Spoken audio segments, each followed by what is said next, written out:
Off to Leha. Leha with some room on the left side, inside the 5-yard line, down to the 3, and pushes that pile forward into the end zone. Looks outside here, and at the block by Plinicky and Jones.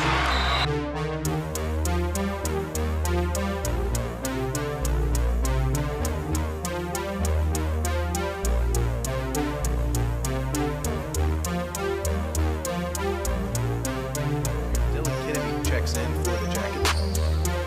What a putback alley-oop from Green to Schultz. Working it inside like Coach Brookshire says. But Boerne with the rebound. Steal. And steal. Yes, it is! Who's running the last leg? That could be gold.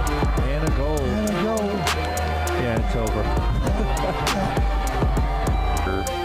In the third. Brings another one. There's another ground ball to shortstop, fielded by Herber, who fires it over to first base for out number 3. Oh, she got a hold of that one. Maybe gone by. That is gone. There you go. Wow. What a hit. I didn't take her long. No. It didn't.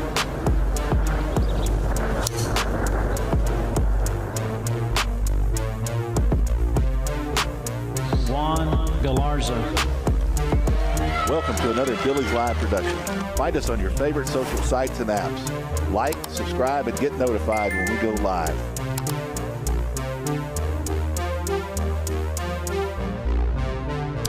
And welcome, ladies and gentlemen, to another production of Billy's Live. I'm Peter Shondawa, alongside here with Scott Emmel. We're going to be bringing you the action tonight here, but in this District 27 4A matchup between the Fredericksburg Battling Billies and the Boerne Greyhounds, both coming in, Scott, 1-0 records. You hate to say big game in the second game of district, but they're all big. You know, any district game is going to be huge, and any game against Boerne is always huge. So, but it is just one game. But a win would be a huge thing. That's right. So, it's a big game for both teams. That's correct. And Boerne coming in at 14-2. Billies, I believe, are 6-6, so it should be a good battle tonight here in Fredericksburg. We're going to take a short break, and we'll be back with the action. The Inside Story has been family owned and operated since 1981. The Inside Story is your custom decorating center with in-house designers, and the owners install your flooring too, so you know satisfaction is guaranteed. They sell carpet, wood flooring, ceramic tile, luxury vinyl, area rugs, wallpaper, paint, and much more. See the Inside Story's extensive showroom, Highway 16 South in Fredericksburg, online at theinsidestorytx.com. Local high-speed internet in Gillespie County. Use it for work, fun, and everything in between.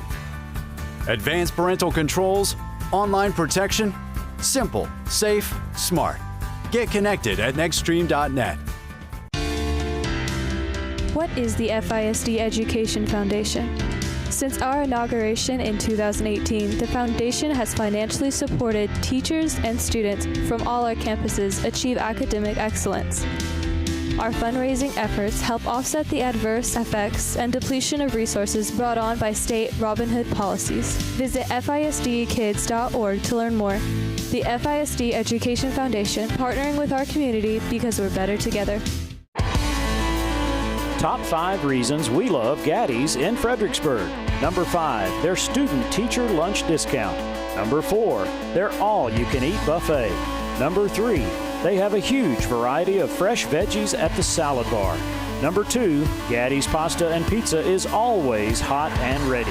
And best of all, they even do the dishes. Gaddy's Pizza, Highway 16 South, across from the fairgrounds. Segner's Jewelers is a proud Battle & Billy sponsor and big fans of our hometown team. Segner's has served generations of FISD families and friends and will be here to serve future generations. Located at 236 West Main Street, or find us on the web at segnersjewelers.com. We're with you all the way. Go Billies! Well, we're back live here, Fredericksburg, Texas, District 27 4A. I'm Peter Shondo along with Scott Emmel here, bringing you the action. Umpires have arrived. That's a good sign. But I want to give a quick shout out to our title sponsor, and that is Hill Country Pest Control. Everyone wants a happy home, but the biggest challenge is keeping the pests out. So call Hill Country Pest Control and ask how they can turn your house into a pest-free home. Hill Country Pest Control, 830-997-5080. That's 830-997-5080. The Evans family, they'll take care of you over there. Good folks, and we surely do appreciate them sponsoring this game here tonight. Both coaches, Scott, are coming to home plate to visit there. Going to be turning in their lineups. They both won their first opening district games, so both of them are at the top of the heap. Yeah, 1-0, so you can say you're tied for the lead. That's right. You win that first game, you're guaranteed at least a share of the first place standings at least 1 week of the season. You got it. And you know what? And every game's exciting because you never know what the next game holds. And as you move forward through the season, you know, you can always say, what if? Well, that what if could have been the last game, and you never know if it's the second game of the season or the 10th one. So it's a big deal. Yeah, every game, every pitch counts, and it's interesting to see, too. I mean, I kind of looked down the history of the Fredericksburg scores, and a lot of these games that they've lost have been super close. Oh, yeah. And we got some good pitching. We really do. We have great pitching. Yeah. You know, and you start looking at the, you know, people are definitely going to fear us because we have some arms. But you look at our district and the top 5 teams in the district. You know, when you look at Fredericksburg, Wimberley, Boerne, Canyon Lake, and Davenport, that's 5 very, very, very good football teams. Banderas, you know, they're kind of recovering a little bit, but they're getting better. But I'll put this district against any district in the state, but Boerne is always the one that you look at every year and say, you know what, they're going to have the depth and they're going to have the arms. And so, you know, it's good that we get them early. It really is good we get them early. Let's see what just happens, and you know what, we'll stand toe-to-toe with them. Yeah, and you're talking about Bandera there, and I was just looking at their records, actually 7-7. Right. And I mean, you can't take anybody for granted in this, and these games are, I mean, baseball, any team can beat any team any night. You just have to be ready for it, and hopefully Coach De La Cerda here, they're shaking hands at home plate, will be able to yeah, and Bandera beat Wimberley. You know, Bandera beat Wimberley, which today? Is, well, earlier today. Yeah, earlier today. Oh, wow. So we just got that update, which is unbelievable.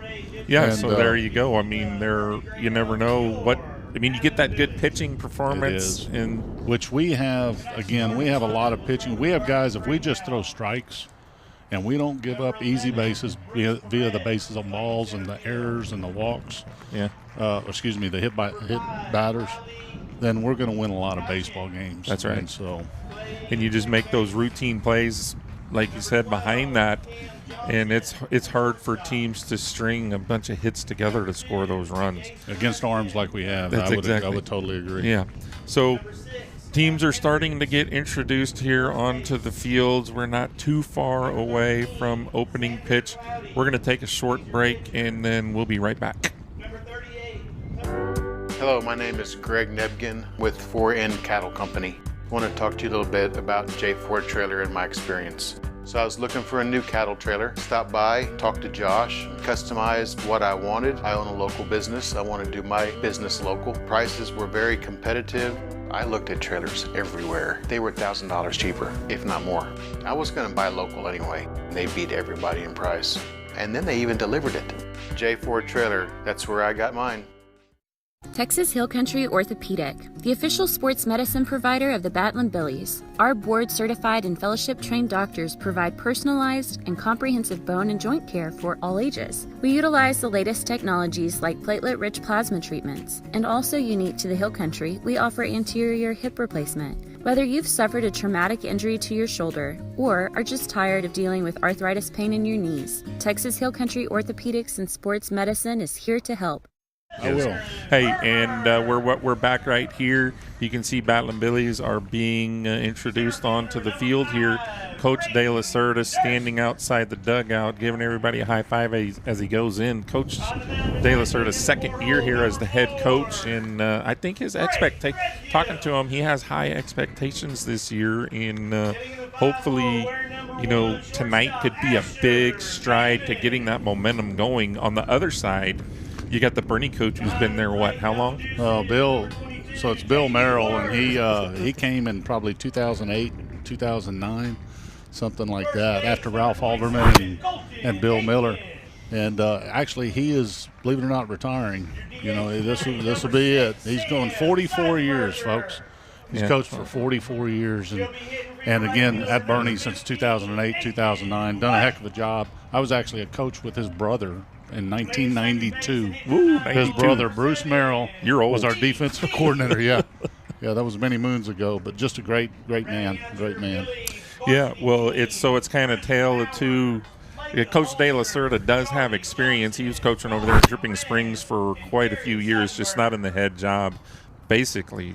And New Braunfels. And New Braunfels. So moving over here last year to take over the Billies. So the Billies have been introduced. We're not too far away from the opening pitch.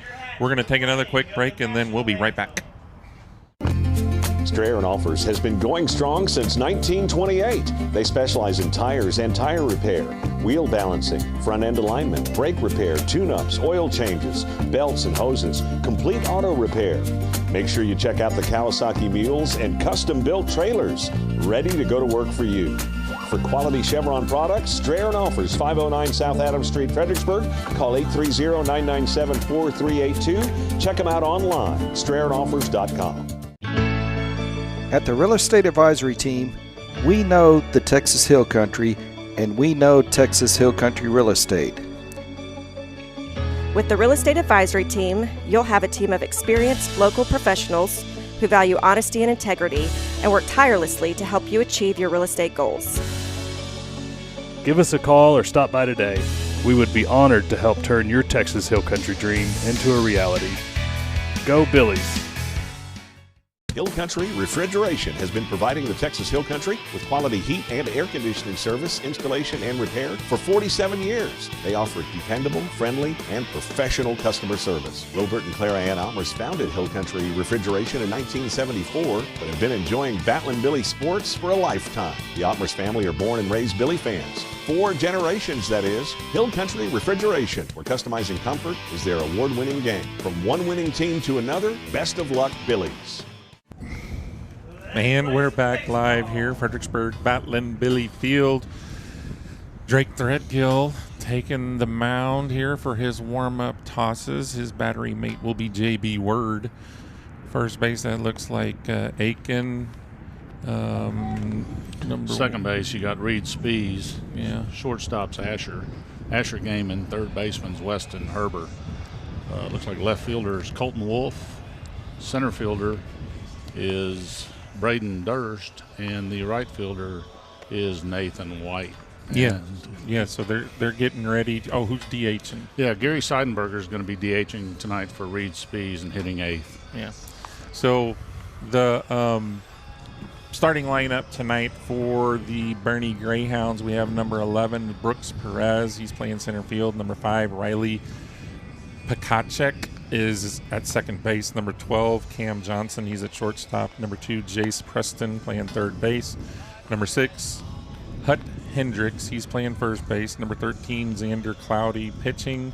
Number 38, Hudson McNew. He's the DH. Number 21, Cale Blaylock playing catcher. Number 10, Walker Hill playing left field. And number 8, Caleb Clouder playing right field. And that's your Boerne Greyhounds lineup for tonight. And Threadgill getting in his tosses. He pitched, I think, on Friday night. We called that game. And when he's in the zone, Scott, he's tough to hit. That's what I was telling. I was down there talking to people, and they said, they were talking about borderline calls. I said, if he throws it right down the middle, he's not going to get hit much. Exactly. And it's just, if he'll just throw strikes and make them put the ball in play, we'll have a good night. That's right. Yeah, and a lot of times what was happening when he got in those couple of troubles last time, he would get ahead, like 0-2, 1-2, and then he'd kind of nitpick at him. So hopefully he just kind of goes at these hitters here. So yeah, and let his natural wildness be effective, because right. he will. I mean, that's right. And there's first pitch strike. So that is what you like to see, Scott. Yep, center fielder leading off, and Perez. I mean, he can run. There's no doubt. I remember him from last year from Boerne. So Threadgill brings another fastball, and looks like the Billies playing straight away. Billies play a little deeper in the outfield than some of the opponents that I've seen, but they're all playing straight away also. Yeah, this situation here, same thing. You got the fastball down the middle, first pitch, and then we're nibbling too, and we don't get the call, on the edges. Yeah. So it's 3 pitches, virtually the same, in and out. But yeah. Come on, Drake. So Threadgill takes a deep breath. Perez back up in there and gets a called strike there. Boy, Perez, yeah. I think we got a borderline call there. Yeah, That looked a little down, but we'll take it. Yep.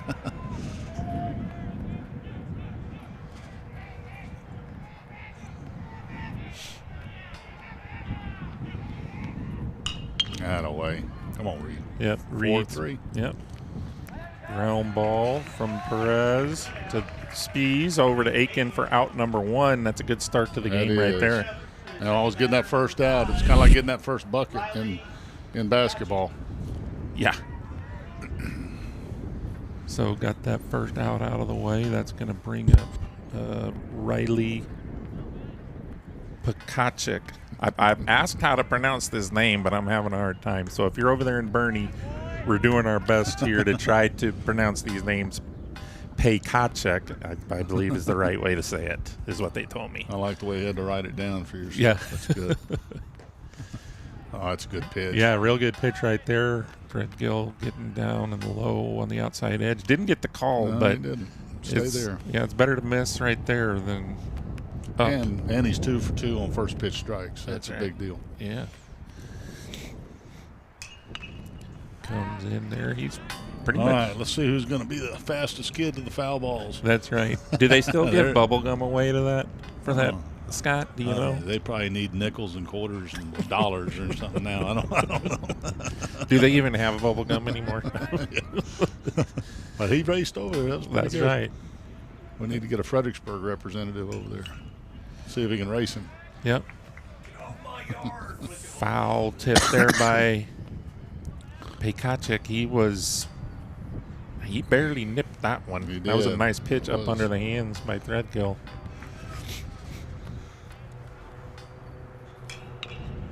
So he's battling. Got a little battle here, but I like what I see there from Threadgill here early. It's 1 ball, 2 strikes, and he's like, you know what? I'm going to make you earn this. I do too. I'm just telling you, he's very talented. Just throw strikes. 1-2 count. I mean, he's going at him. I like it.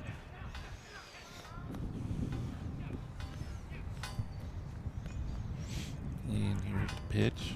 Oh, he thought about it. He did. As that little low and away, was that a little off speed, you think? Or was that? It looked like a changeup. Yeah, it was a changeup.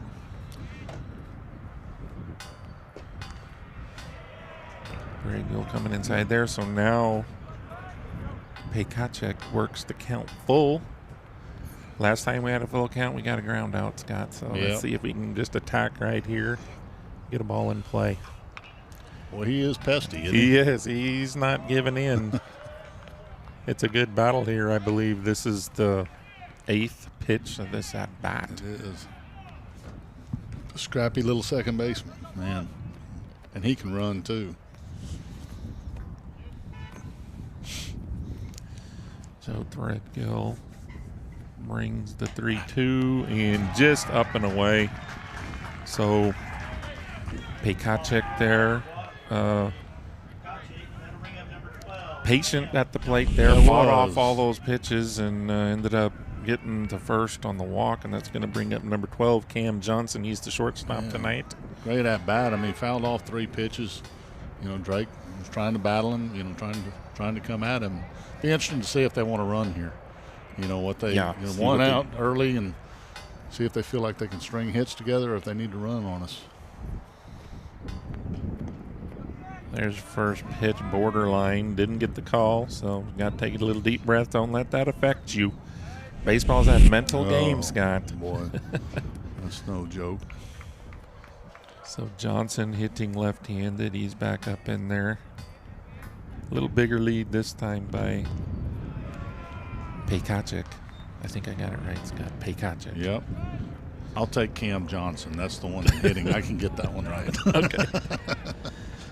Yeah. So Threadgill, we're going to have a stretch. Checking the runner. And there's a pop up on the third base side, but gets out of play. You know, that tells you there's a good example. You got a 3-hole hitter up. It's one of the better hitters you got. Got a 2-0 fastball right down the middle, and he doesn't make good contact on it. Right. You know, and it tells you how good a stuff Drake has. That's right. So if he can just keep in that zone, make him earn it. Just like that. Yeah. And up. That's a good job. Yeah. It's going to be difficult. What do they say? You got to string 3 solid hits together to score a run without walks and errors. So that's the goal. But, you know, they have a hard time doing that in the big leagues too, Scott. They do. They do. I'd really like to see him throw over to first here every so often because he's looking a little edgy over there. He is. He's looking like he wants to go. And there's a ground ball foul. So see if he can get. That looks like a changeup. Yeah. See if he can get a little swing and a miss here. Yeah, we can handle a strikeout. Yeah. Lefty on lefty here. You know, another one of our former teachers and coaches that now is in Boerne, Chip Jackson's here. I didn't realize he has a son playing for Boerne now, and so I saw him before the game. That was interesting. Yeah. Great couple. Great kids. There's another off speed. Johnson out in front. I mean, there have been several of these foul balls, Scott, that very easily could have been swings and misses. And you know that as a pitcher, that gets frustrating. Yeah. And you got to just keep calm and just keep coming at it because the next one might be a 4-6-3 double play. That's right. So 2-2 here, 1 out. We're in the top of the first. Boerne 1 runner on. That one's a little wide. Can't remember who it was. I wish somebody better with trivia might know this, but he's a dominant pitcher for a lot of years, older guy, and he said, I became a great pitcher when I realized I was better at hitting their bat and let them hit the ball, you know, and then you strike them out on accident. Yeah. And I think it was Don Sutton is who I think it was. But anyway, he said, you know, all of a sudden you start pitching to contact, and you realize they do hit it to you quite a bit. Yep. So here's a little West End replay of the pickoff. And there's called strike 3 on the outside corner. Cam Johnson not happy with it, but needless to say, it's strike 3, Emil, 2 outs, and Pekacik still on first base, so that's good. Brings up number 2, Jace Preston. He's the number 4 hitter tonight. And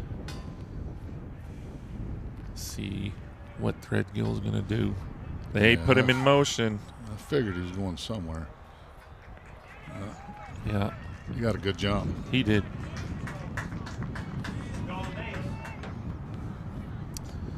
Yeah, we can take a look at this strikeout from Drake there, and you could see there was a lot of tail on that ball. I mean, it did look like it was going to be outside, but it probably moved about 2 inches back in over the plate on and that's Johnson the life that he has. I mean, it's right. just, God, he's got a lively fastball. He does. Falls behind here, 2-0 now. Boerne with the runner in scoring position here, top of the first. He's still, I don't think, open base, it doesn't have to be just something that you just groove right down the middle. Right. Now 3-0.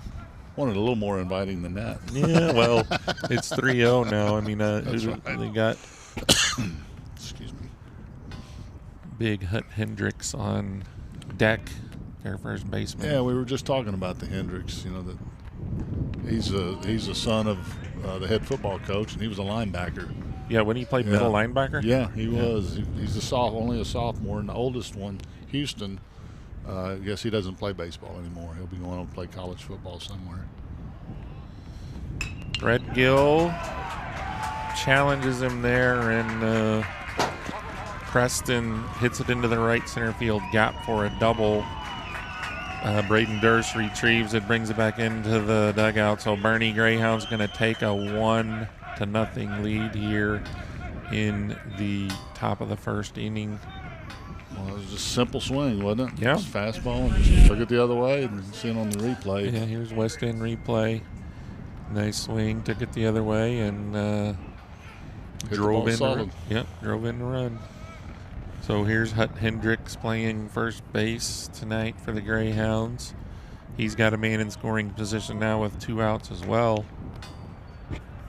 That looked like the same pitch. Yeah, that was close. Hard to tell from up here, high and low, but it sure did look like the same pitch they got Johnson on. Yeah.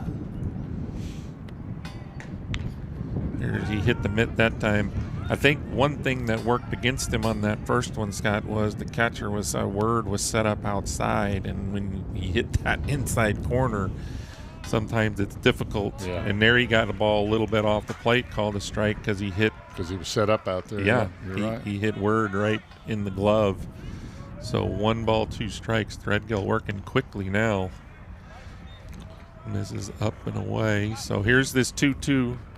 Yeah, here's this 2-2 count. This is where you want to challenge him, Scott. And he gets a little pop-up. Word gets his mask off, makes the out. So, but not before the Boerne Greyhounds get 1 run on 1 hit. We're headed to the bottom of the first inning. We'll be right back. Local high-speed internet in Gillespie County. Use it for work, fun, and everything in between. Advanced parental controls, online protection, simple, safe, smart. Get connected at nextstream.net. Please join us in keeping Fredericksburg and Gillespie County special. Be Texas friendly. Share the road. Put litter in its place. Respect private property. And protect our dark skies. Thank you for caring about our community. This broadcast is supported by Votive Hospice, a family-owned hospice founded by Fredericksburg natives. Votive Hospice is Fredericksburg's only joint commissioned, accredited hospice and Fredericksburg's first community-based palliative care, which means their team can help you and your loved ones prior to needing hospice at no cost to you and your family. Knopp Healthcare's palliative care program was just recently awarded accreditation by the Joint Commission in 2022, and that makes them Fredericksburg's only accredited palliative care program. VotiveHospice.com. They're with you.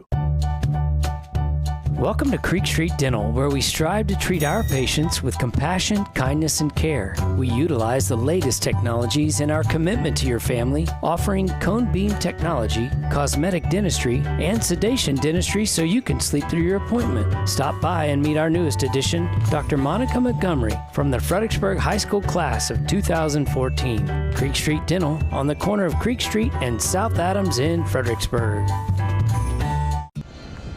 And we're back live here, Scott. We're going to be looking at the Billy Bats here in the bottom of the first. What's the lineup looking like tonight? Yeah, we got Colton Wolf, the left fielder, sophomore, leading off, and batting second will be Weston Herber playing third base. Senior center fielder Braden Durst will hit third. Batting fourth is junior pitcher Drake Threadgill. Hitting fifth, junior shortstop Asher Gaiman.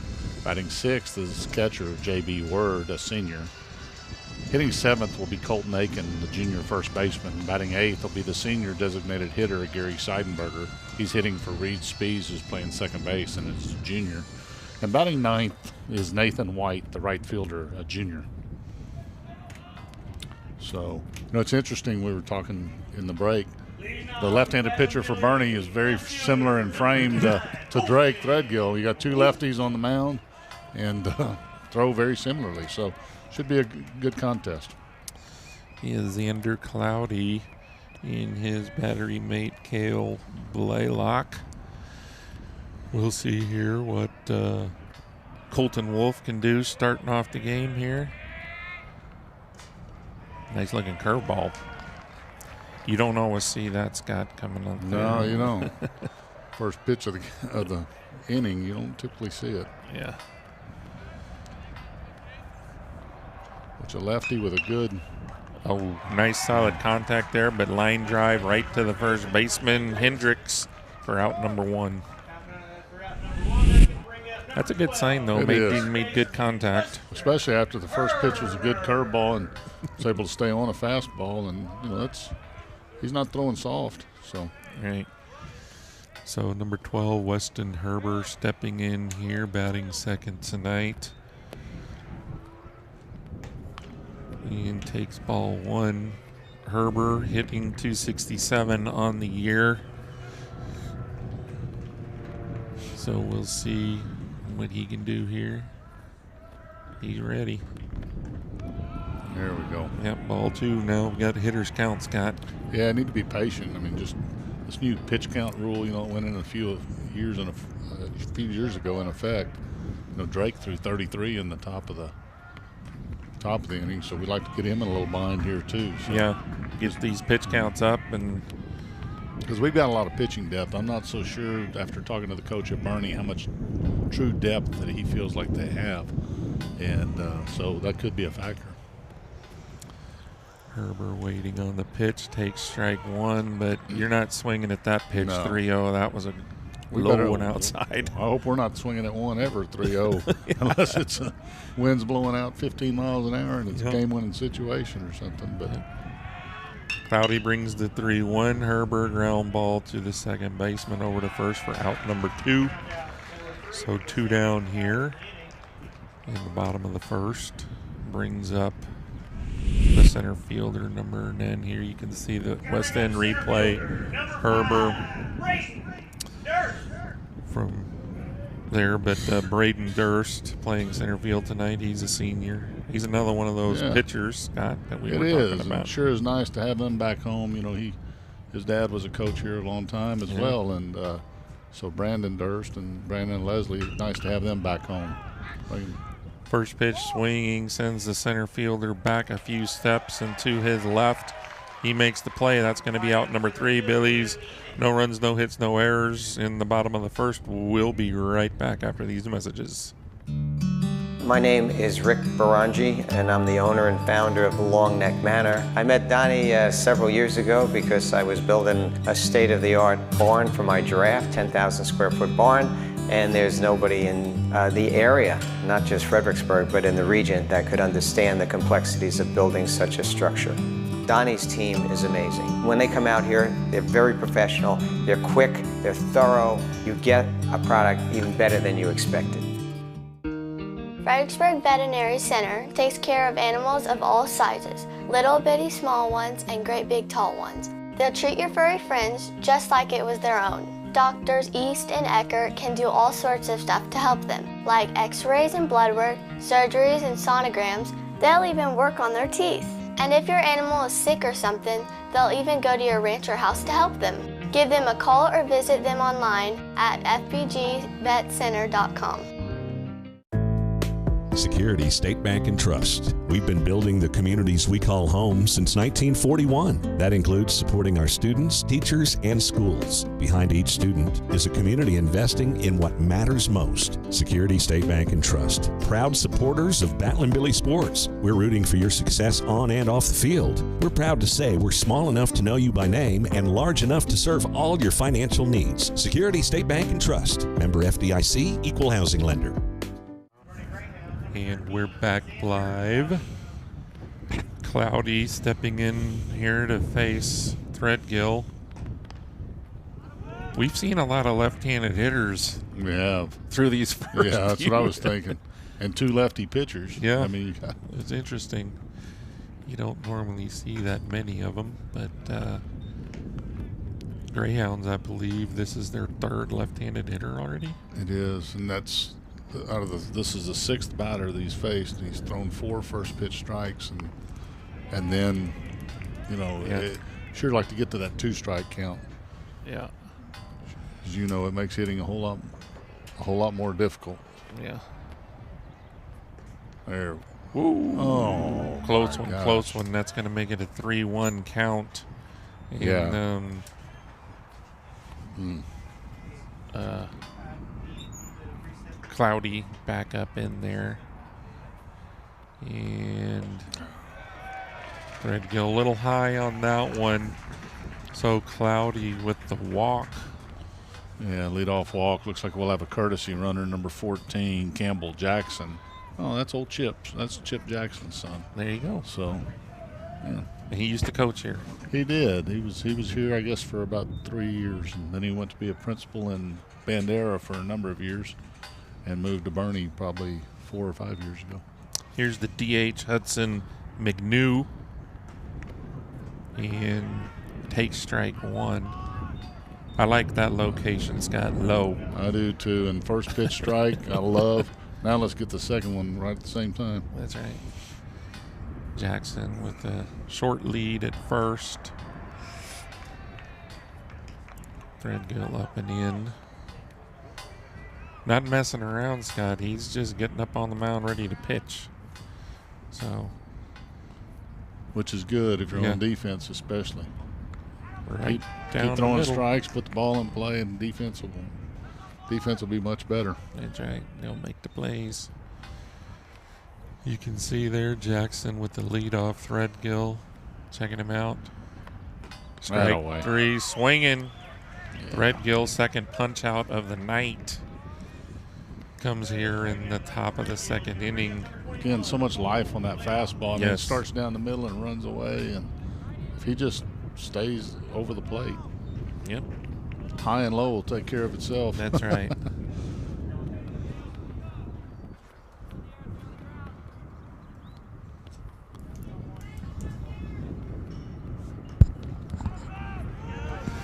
Okay, there's strike 1 to number 21. What's his name, Scott? That's Cale Blaylock. Yeah, and that's, again, I believe it's 6 out of 8. 6 out of 8 first pitch strikes. Yeah. Threadgill snap throw. That was closer than it looked. He's got a real short lead, but I would like to see just a regular move, though, just so that guy. Yeah. I mean, because we haven't seen just a traditional left-handed move here. And Jackson not venturing off first base too far. Not. So I don't think he's wanting to go anywhere. Blaylock back up in there now. Threadgill, 1 ball, 1 strike count here. We're in the top of the second. Greyhounds up 1-0. And Threadgill falling behind here 2-1. Even Jackson was even breaking back that last one, and looking at Drake with the view that we have on the TV. There's a nice little lazy pop up to the second baseman. No way. Spees makes the play. That looked like it might land in no man's land. You get the little weak flare, and it ends up right over the infield, but Spees was there. I thought it was going to be the old Texas Leaguer. Hey, interesting. Yep, there's the West End replay of it right there. So my brother and I were in Arizona at spring training. And Russell and I kept hearing Texas Leaguer. So you people out there, look up where Texas Leaguer, where that came from. It's an interesting fact as to how. Go ahead and Google that. It's very interesting. Well, if you come up with the answer, put it in the comments of the YouTube section, and about in the 5th or 6th inning, maybe we'll come up with the answer. Texas Leaguer. All right, well, we're going to figure that one out. It's kind of like a can of, I mean, there's all kinds. Uncle Charlie, can of corn. I mean, there's all kinds of little sayings. Give Uncle Charlie, Yeah, in baseball. Frozen rope. Yeah, frozen rope. That's a good one. Yeah.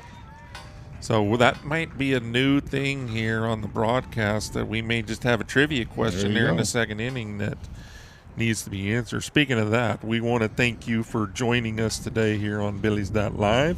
Be sure to subscribe and tap the notification bell so you get notified whenever we go live. It's really that simple.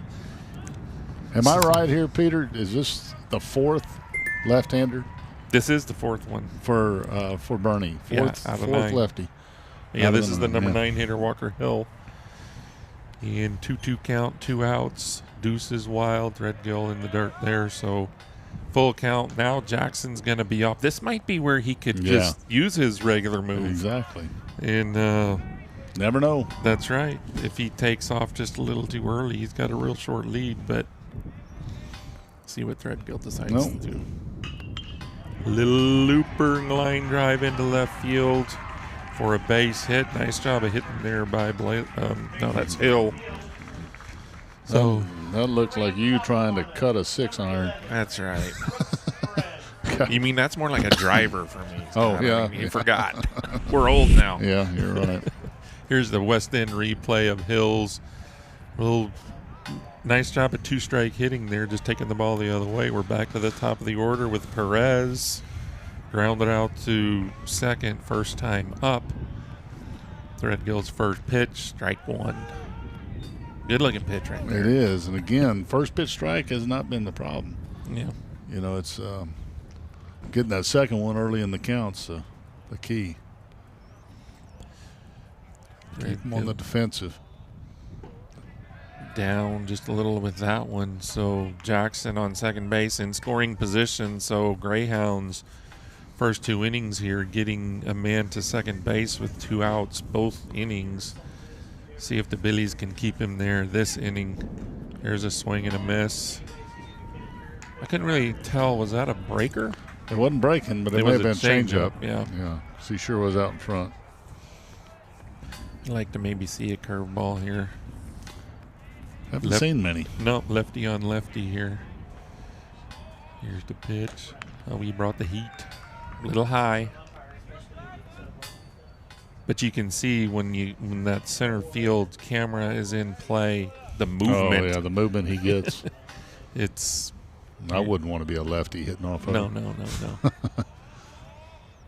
Like that. Yep. Right off the hands. Right off the hands. Aiken up with it. Steps on first base. That's going to retire the side in the top of the second. Greyhounds get no runs and strand 2 base runners. We'll be right back with the bottom half of the second. At Hill Country Propane Inc., we work hard to earn your propane business. Do you need propane delivery for your home? We're on it. Refilling propane cylinders for your grill? We're on it. Filling up your RV in our easy drive-through? We're on it.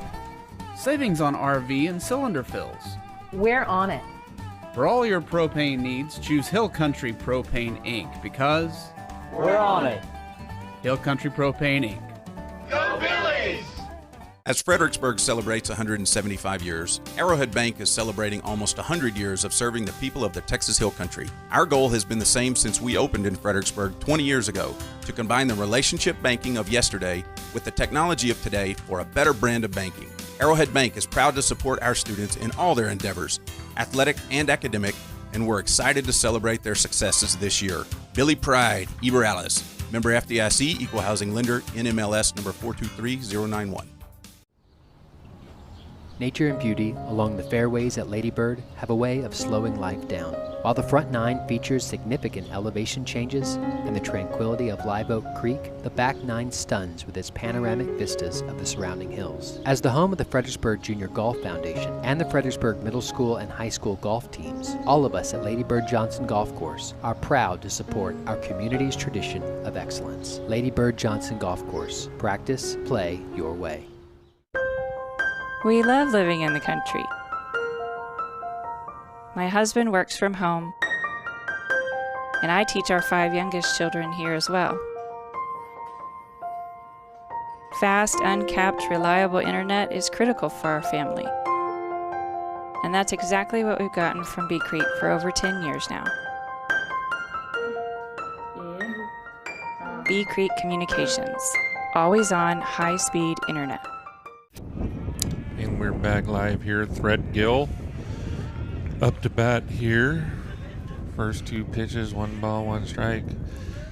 Pretty good curveball right there. Yeah, that was a good curveball. As a lefty on lefty there, that's going to be a hard pitch to hit.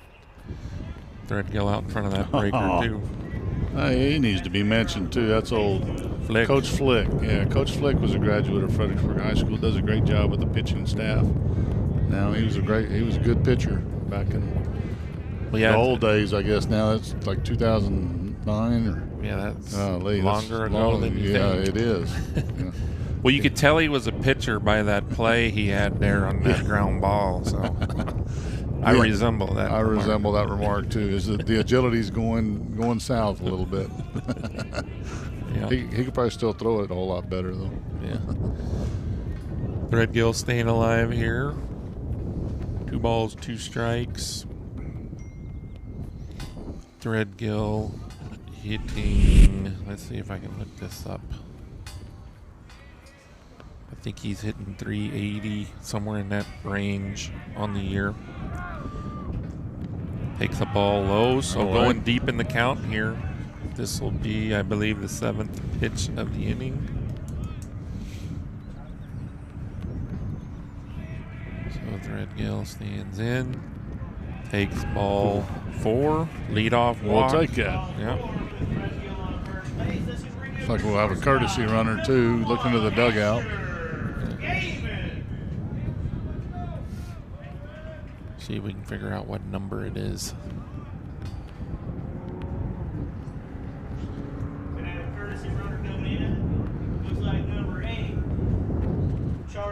Number 8, Charlie Johnson, senior.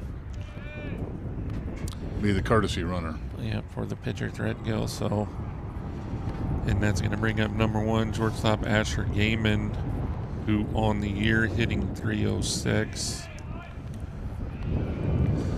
So, Billy's with their first base runner of the night. First pitch swinging Gaiman. And he beat it. Play it from short to second there. They get the fielder's choice out. It was Johnson there made that closer than I think they wanted it to. It was a real close call, but he was out. So one away here. Gaiman ends up on first base after that fielder's choice, and then brings up senior catcher, number 22, J.B. Word. Well, J.B. seems like he's been I think he started as a freshman some, didn't he? Yeah, he played as a freshman. Yeah, he got in there some. I think catching quite a bit. Yeah, he's been back. He knows what he's doing.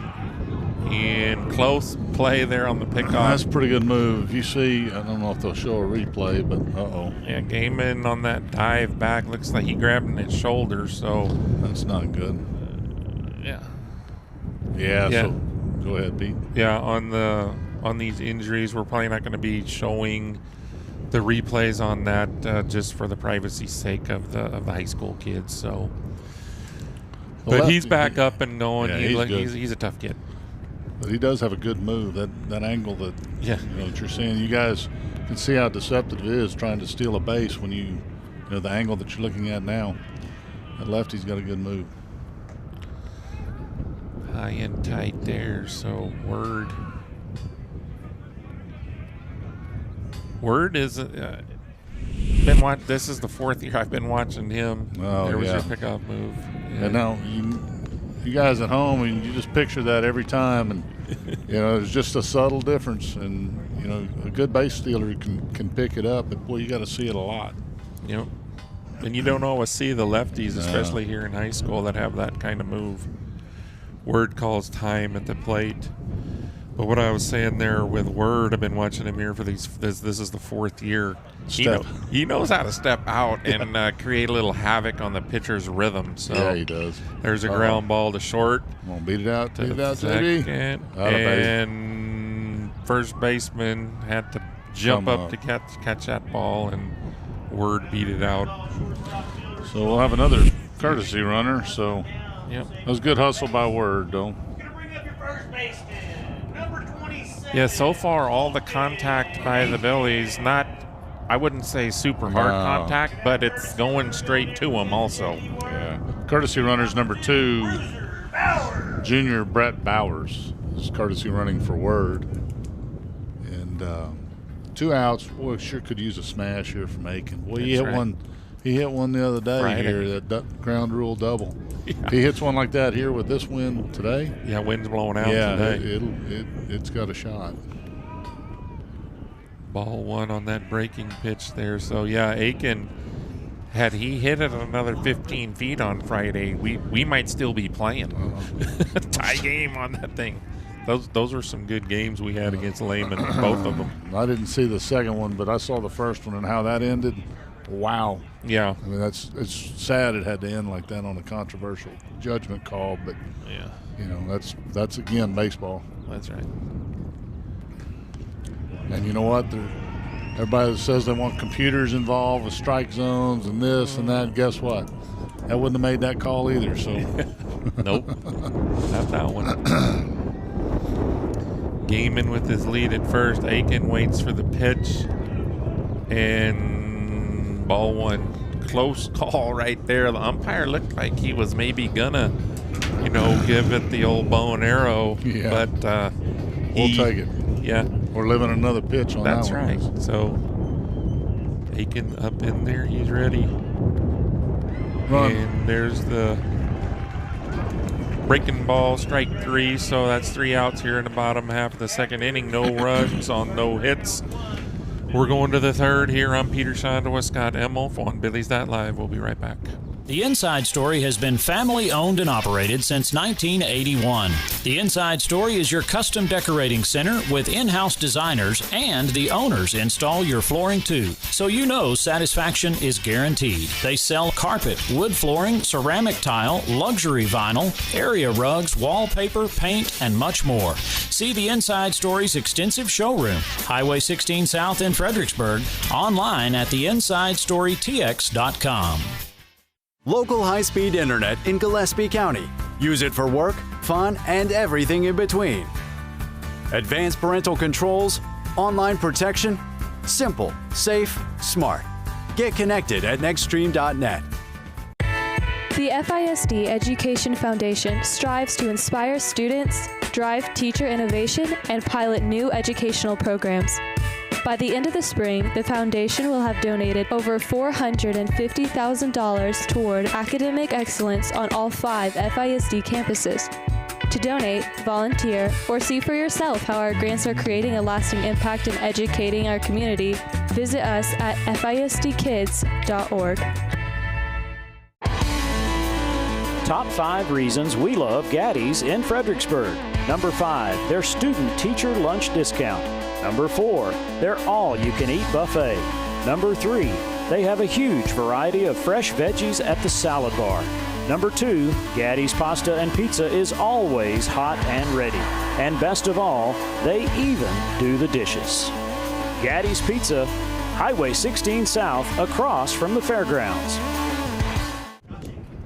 And we're back live here. Threadgill ahead of Pekachik.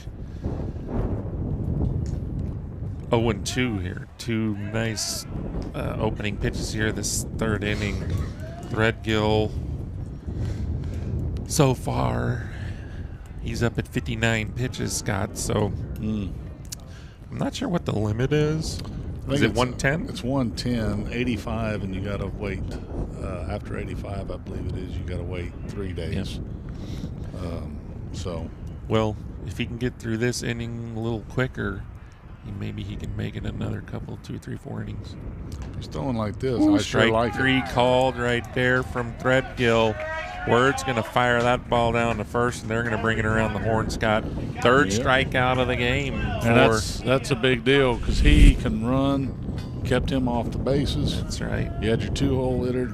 Cam Johnson's a good hitter, and behind him, Preston's a good hitter. So that's lead off out, strikeout is huge.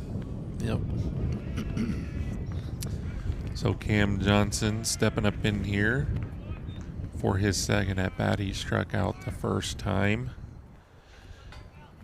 1 ball, no strikes. Threadgill, he's not messing around, Scott. Ooh, close pitch. 2-0 though. So Johnson's up in there. Threadgill, he's ready. They're not messing around. I mean, this is what Major League Baseball, I think, is trying to accomplish with their pitch clock. With their pitch clock, and these kids here, they're not messing around. No, get up there and throw it. Yep. Threadgill brings the 1-2. That's going to be a little low. And like we said, it is, anybody that's ever played baseball will tell you, if you're in the field and you got a pitcher that works slow, it's hard. Baseball's a great game, but boy, it's boring when there's no action. Yeah. And a pitch is action. So that's right. There's a walk for Johnson, so he'll be on first base with 1 out here.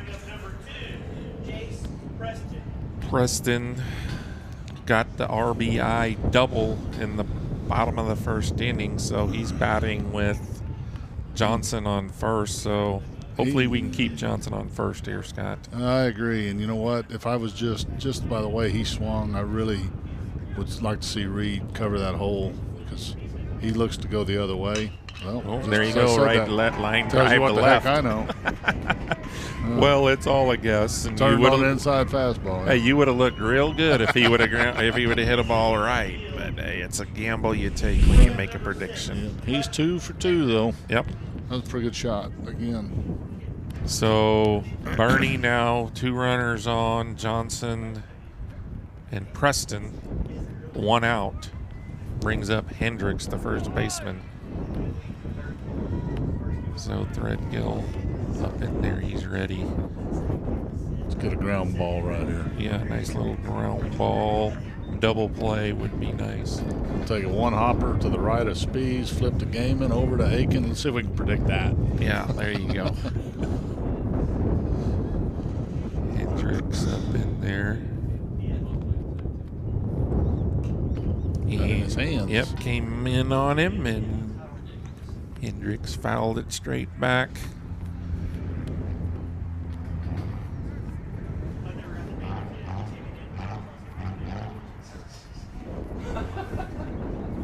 Hendricks, just a sophomore, playing first base here for the Greyhounds.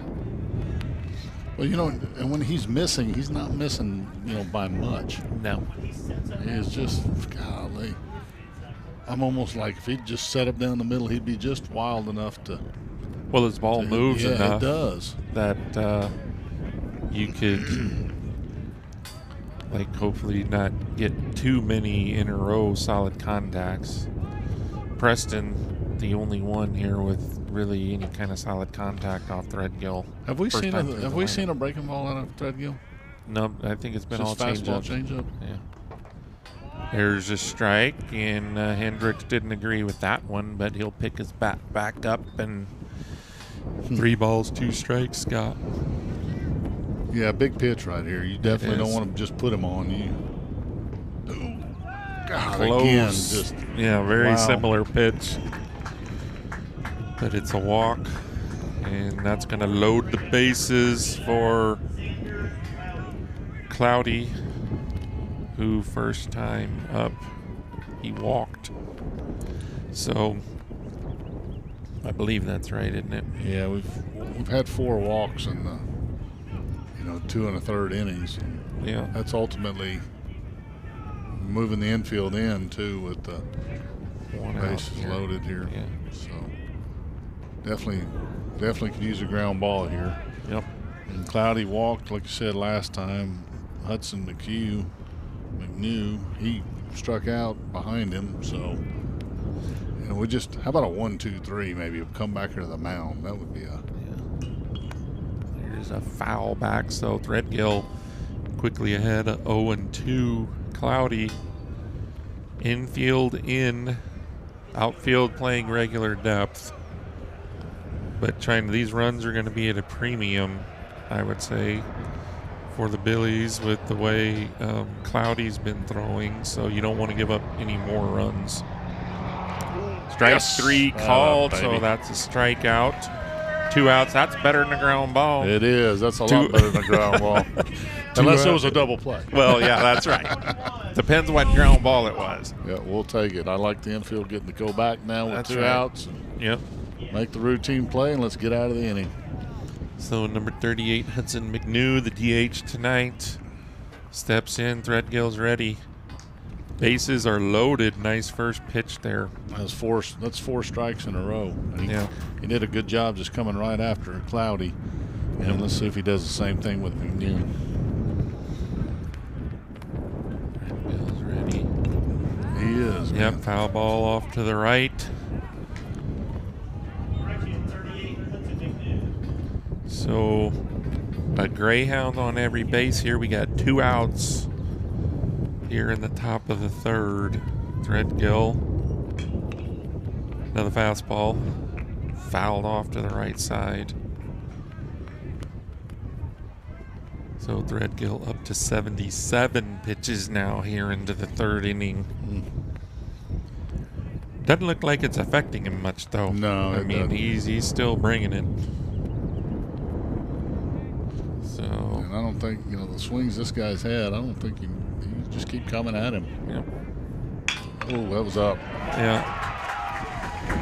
Throw him out. Well, good job. Okay. Yep. Ball, base hit to left field there by McNew. Gets the run home for the Greyhounds, who now lead it 2-0. Here's the West End replay. You can see this looks like a changeup too. Yeah, he's got the changeup grip.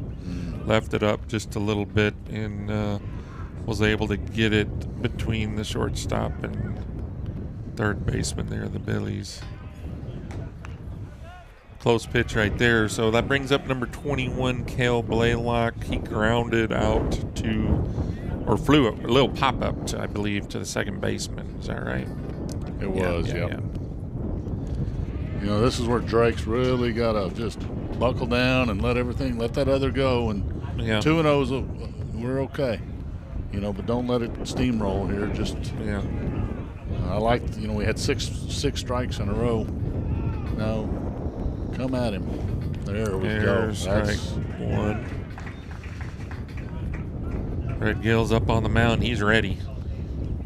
Take a deep breath and go get it. Yep, Blaylock taking his time getting back up in there this time. Threadgill. Ooh, could have maybe picked him there at third. Word thought about it, but that's a dangerous play. It is, with 2 outs. With 2 outs, yep.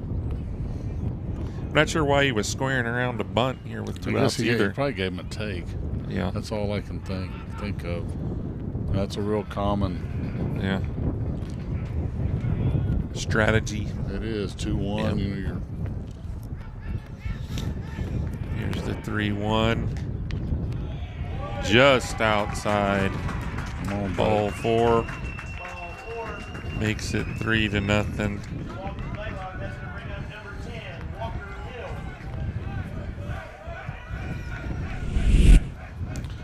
West End replay here. You can see borderline pitch. His movement got him on that one, Scott. It did. It moved away. Word did a good job of framing it, but I think this is good. Coach Flick going out there to calm him down because he was obviously frustrated with the base hit before and the walk here. So we really need to stop the damage now. Yep. And come right at this number 9 hitter. We don't want to get to the top of the order with the bases loaded again and turn over the lineup again. Yep. Coach Flick gave Threadgill the instructions, so let's see if he can follow them up. It's one of those rare nights here at Battling Billy Field, Scott, where the wind is blowing out. I don't know. You got the north wind. I keep looking at that flag. It's like east wind. I don't know. It is almost. It's like a northeast or east wind. I mean, it's blowing out towards the lumber yard. Yeah. So. I don't see anybody warming up, so obviously, there we go. There's a nice little ground ball to Spees over to first for out number 3, but not before the Greyhounds get 2 runs on 2 hits here in the top of the third, making it 3-0. We'll be right back with the bottom of the third. Segner's Jewelers is a proud Battlin' Billy sponsor and big fans of our hometown team. Segner's has served generations of FISD families and friends and will be here to serve future generations. Located at 236 West Main Street, or find us on the web at segnersjewelers.com. We're with you all the way. Go Billies!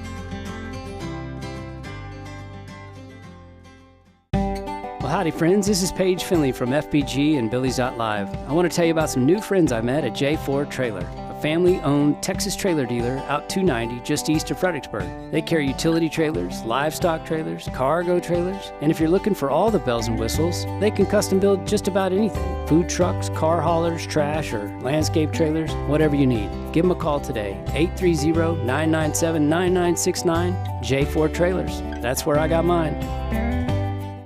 Texas Hill Country Orthopedic, the official sports medicine provider of the Battling Billies. Our board-certified and fellowship-trained doctors provide personalized and comprehensive bone and joint care for all ages. We utilize the latest technologies like platelet-rich plasma treatments, and also unique to the Hill Country, we offer anterior hip replacement. Whether you've suffered a traumatic injury to your shoulder or are just tired of dealing with arthritis pain in your knees, Texas Hill Country Orthopedics and Sports Medicine is here to help. Strayer & Offers has been going strong since 1928. They specialize in tires and tire repair, wheel balancing, front-end alignment, brake repair, tune-ups, oil changes, belts and hoses, complete auto repair. Make sure you check out the Kawasaki mules and custom-built trailers ready to go to work for you. For quality Chevron products, Strayer & Offers, 509 South Adams Street, Fredericksburg. Call 830-997-4382. Check them out online, StrayerAndOffers.com. Okay, looks like we had the lineup wrong. It looks like Sam Seidenberger is the designated hitter tonight, number 6. So he is leading off things for the Battling Billies in the bottom half of the third. Yeah. Takes that first pitch curveball. We've seen that quite a few times. This first time through the order. Be interesting to see a second time through the order if he does the same thing. Yeah. I agree. It's probably about 6 or 7 of the first 8. Yeah. Lead-off first pitch curveballs. There's another curveball that's going to be swing and a miss for strike 3.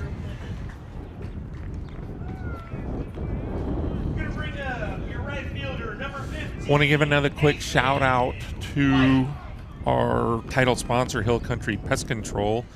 Do you have pests that require an exterminator? Get yourself a good pest control company by calling Hill Country Pest Control. Fredericksburg's oldest locally owned pest control company since 1977. Hill Country Pest Control, 830-997-5080. 997-5080.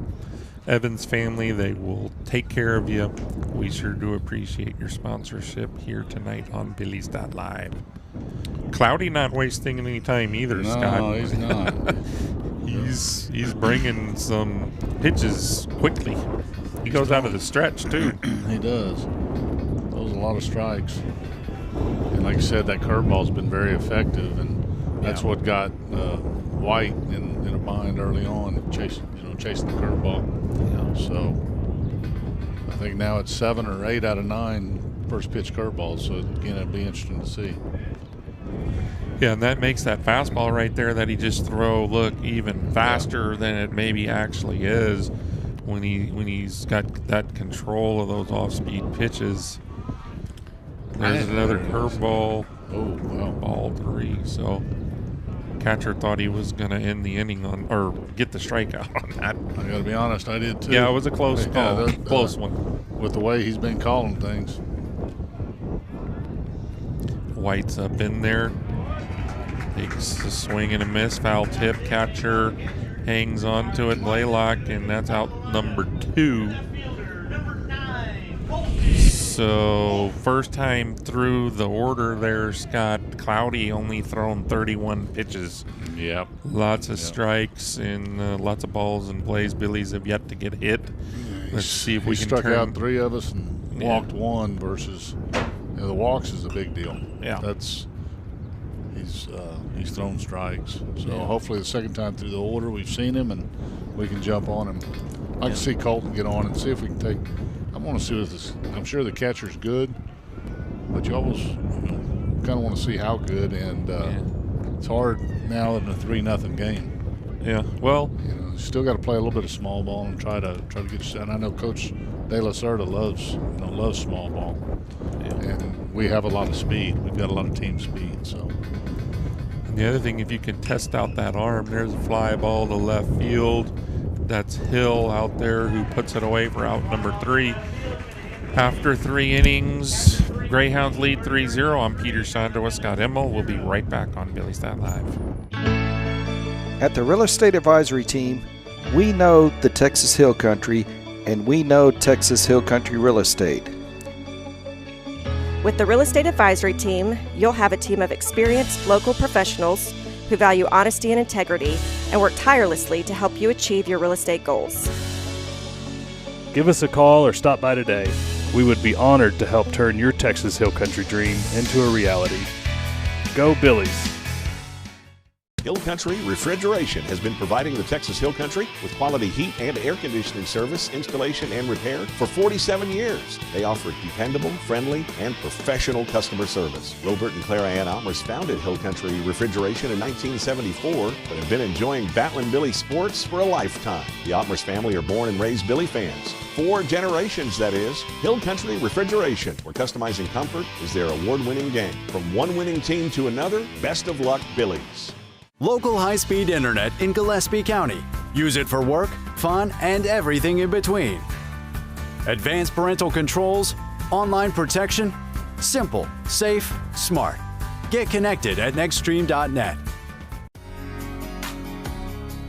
Please join us in keeping Fredericksburg and Gillespie County special. Be Texas friendly. Share the road.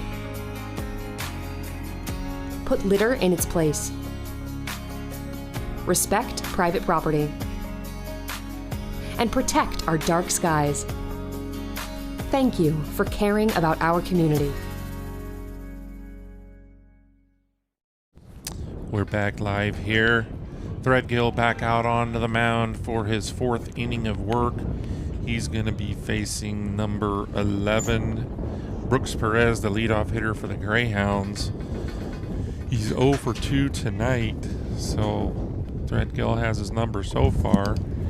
Gets a swing and a miss there, so quickly ahead, 0-2. Gotta like that, getting ahead. That's right. Threadgill, he's up in there now, ready to pitch. Greyhounds are kind of starting to step out on him a little bit. Way out in front of that pitch, fouls it deep down the right field line, but way foul. I wonder if there's any cars up there that might have got hit by that one. Luckily, they have that fence that keeps them from going in the dirt area. Otherwise, somebody might have gotten shelled. Yeah, that one was heading due south, I guess due north. Yeah.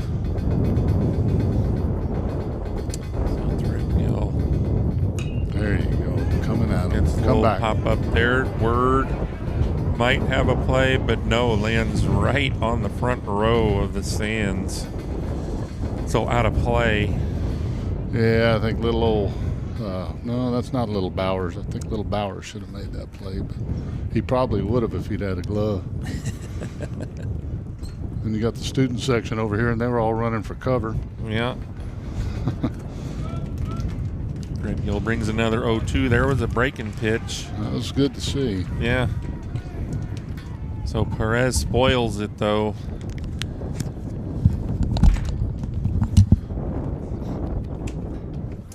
Threadgill, he's back up in there. Greyhounds taking just a little bit longer between pitches. They're not giving Threadgill that rhythm. There's a little sidearm changeup look from Threadgill with that 0-2 count.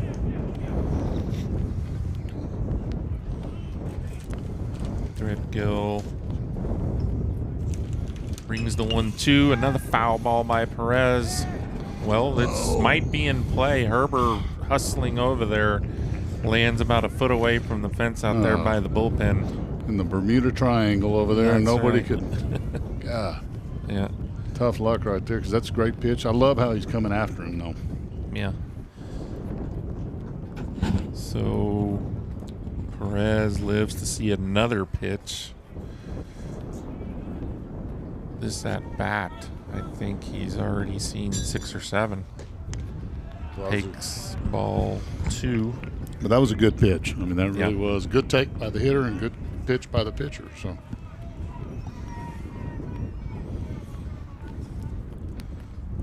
Threadgill back up.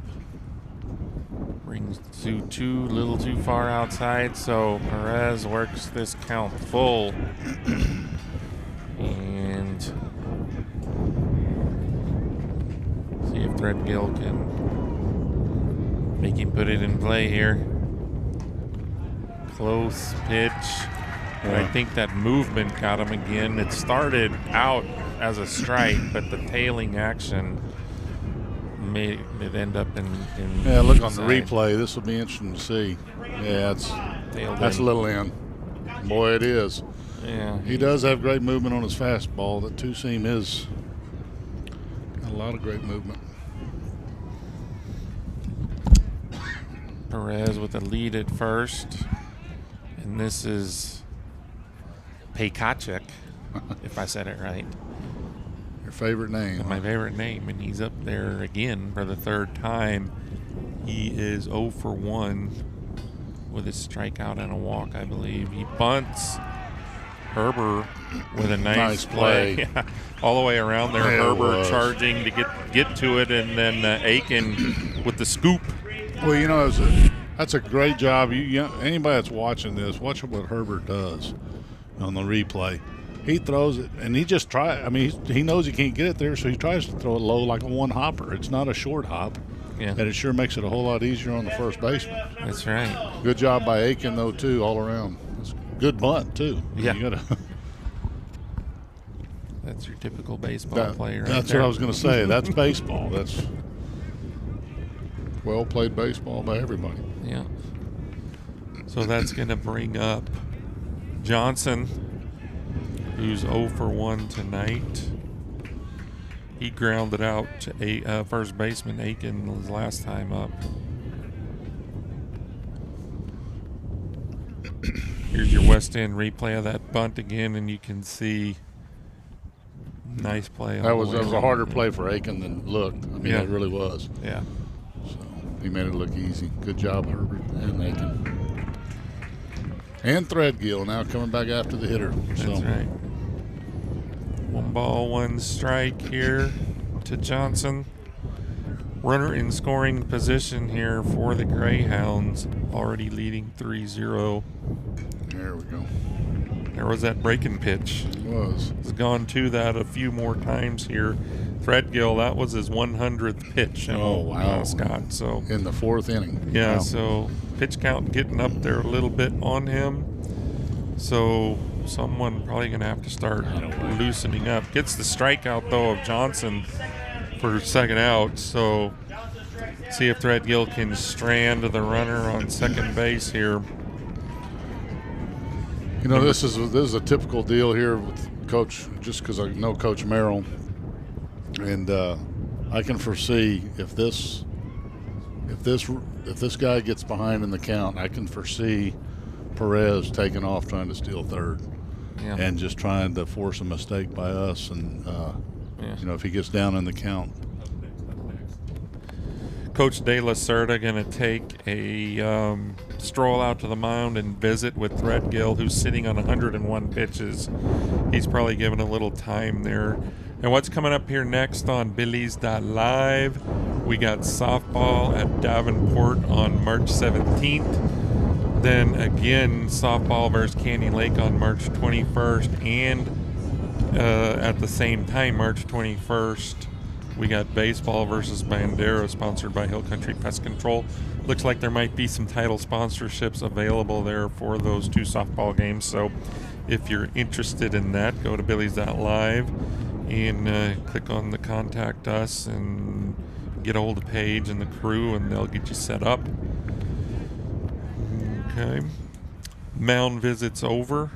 Threadgill. I think that was just maybe, is someone throwing down there? I can't tell. I don't see anybody down there. Because I don't, what's the limit? I think the limit's 110.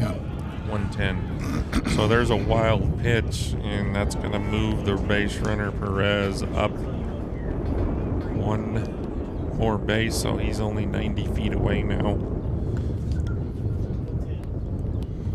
Yeah, so 110 is the limit, so this will probably very likely be his last batter. Hopefully it's to end the inning. So Preston in there takes ball 2.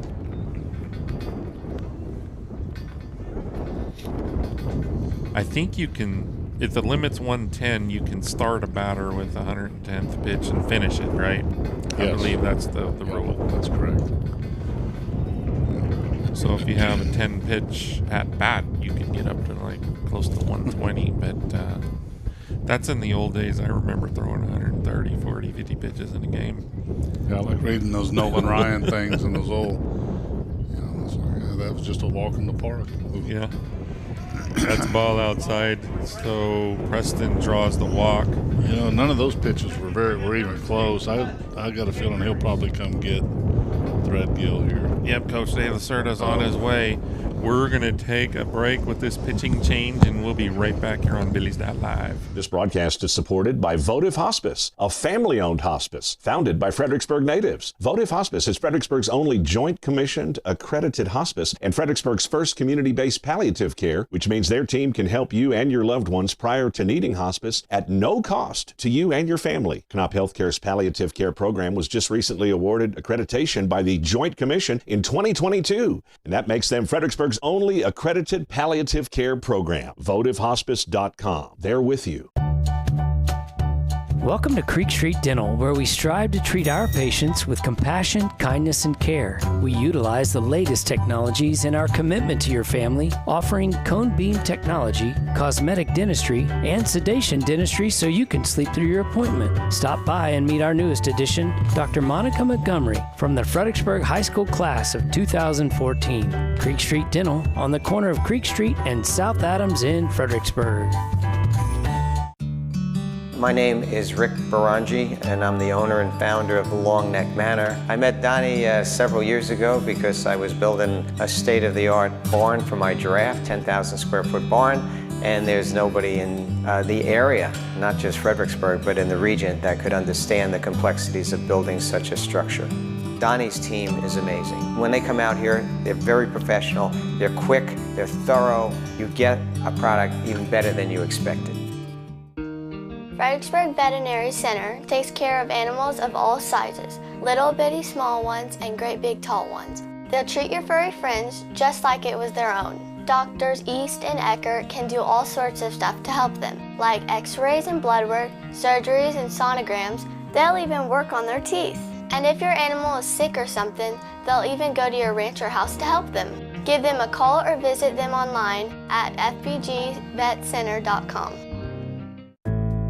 Security State Bank and Trust. We've been building the communities we call home since 1941. That includes supporting our students, teachers, and schools. Behind each student is a community investing in what matters most. Security State Bank and Trust. Proud supporters of Battling Billy Sports. We're rooting for your success on and off the field. We're proud to say we're small enough to know you by name and large enough to serve all your financial needs. Security State Bank and Trust. Member FDIC, Equal Housing Lender. At Hill Country Propane Inc., we work hard to earn your propane business. Do you need propane delivery for your home? We're on it. Refilling propane cylinders for your grill? We're on it. Filling up your RV in our easy drive-through? We're on it. Savings on RV and cylinder fills? We're on it. For all your propane needs, choose Hill Country Propane Inc. because we're on it. Hill Country Propane Inc. Go Billies!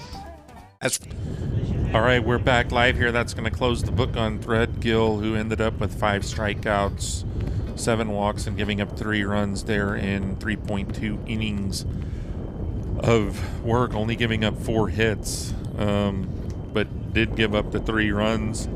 So Asher Gaiman coming in here in relief to try to get out of this inning here, 1st and 3rd with 2 outs, with Hendricks up to bat for the Greyhounds. That's a fastball in. Yeah, tough situation here too. You know, for 1st and 3rd, you got 2. There he goes. Oh, did he get him? Oh, it was a close play. So umpire called that one safe. Aiken was wanting. We were going to try to get you the replay, but we didn't quite catch that one. So, but it was a very close play there at first base. Coach De La Cerda he thought about going out, but then he said, you know what, I'm going to save that for later. But you know what? It did. It got the runner's attention. Yeah. If nothing else, because I'm not sure we're going to throw through here anyway if he tries to steal. But yeah, it will be interesting to see because JB's, his throwing out percentage is pretty good. First thing is we need to throw strikes, so we don't just advance him on the base on balls. Yeah. He did us a favor there. That's right. 2-0 and green light swinging for Hendricks. Fouls it down the third base lane there. Coach Merrill made the play. He's handing the ball back into the Billy dugout. Gaiman pitching out of the stretch here. Fastball up. It looks kind of good, but anytime that catcher goes at his mask or above, that's going to be a ball. Yeah, that one I believe was up. Another quick throw over from Gaiman. Preston back in time there, not that close of a play. Tried to get him when he was leaning the wrong way, Scott. I like that. Yeah, I like when he's leading off. Almost got him out of balance. Hendricks up in there's got a 3-1 count. Gaiman long look in here. He's definitely more deliberate than Threadgill was. Yeah, there's a little more time between pitches. But he's up in there ready to go. Another pickoff. Preston. I guess we don't have any response yet on the Texas Leaguer, huh? Yeah, no Texas Leaguer responses. Good gun. Yeah.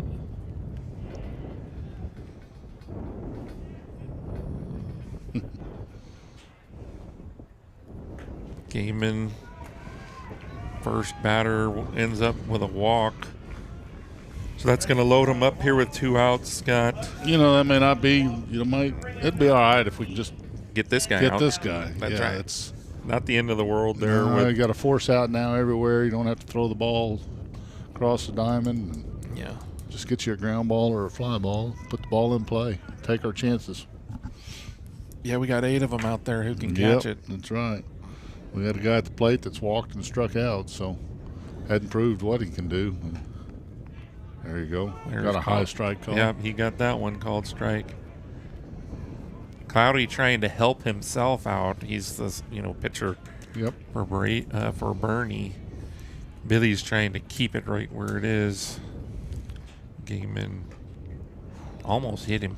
How do they not move? I don't know, because that would have hurt. That was right at the knee, and that was. Only missed it by about an inch and a half. I mean, it's like, dang, I'd be bailing out of there.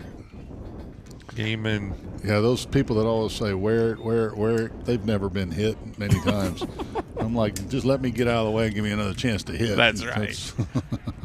I want the ball to hit the bat, not my body. Yeah, especially a bony spot like that. Yeah. Gaiman now going out of the windup. 2 balls, 1 strike here. Needs to find the zone on this pitch. And he does. Cloudy fouls it off.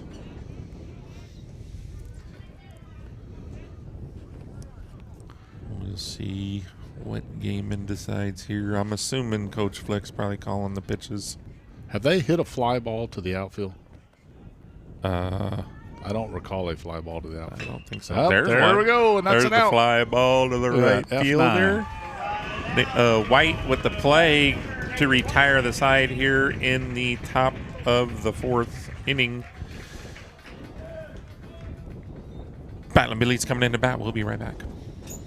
As Fredericksburg celebrates 175 years, Arrowhead Bank is celebrating almost 100 years of serving the people of the Texas Hill Country. Our goal has been the same since we opened in Fredericksburg 20 years ago, to combine the relationship banking of yesterday with the technology of today for a better brand of banking. Arrowhead Bank is proud to support our students in all their endeavors, athletic and academic, and we're excited to celebrate their successes this year. Billy Pride, Eber Alice, member FDIC, Equal Housing Lender, NMLS number 423091.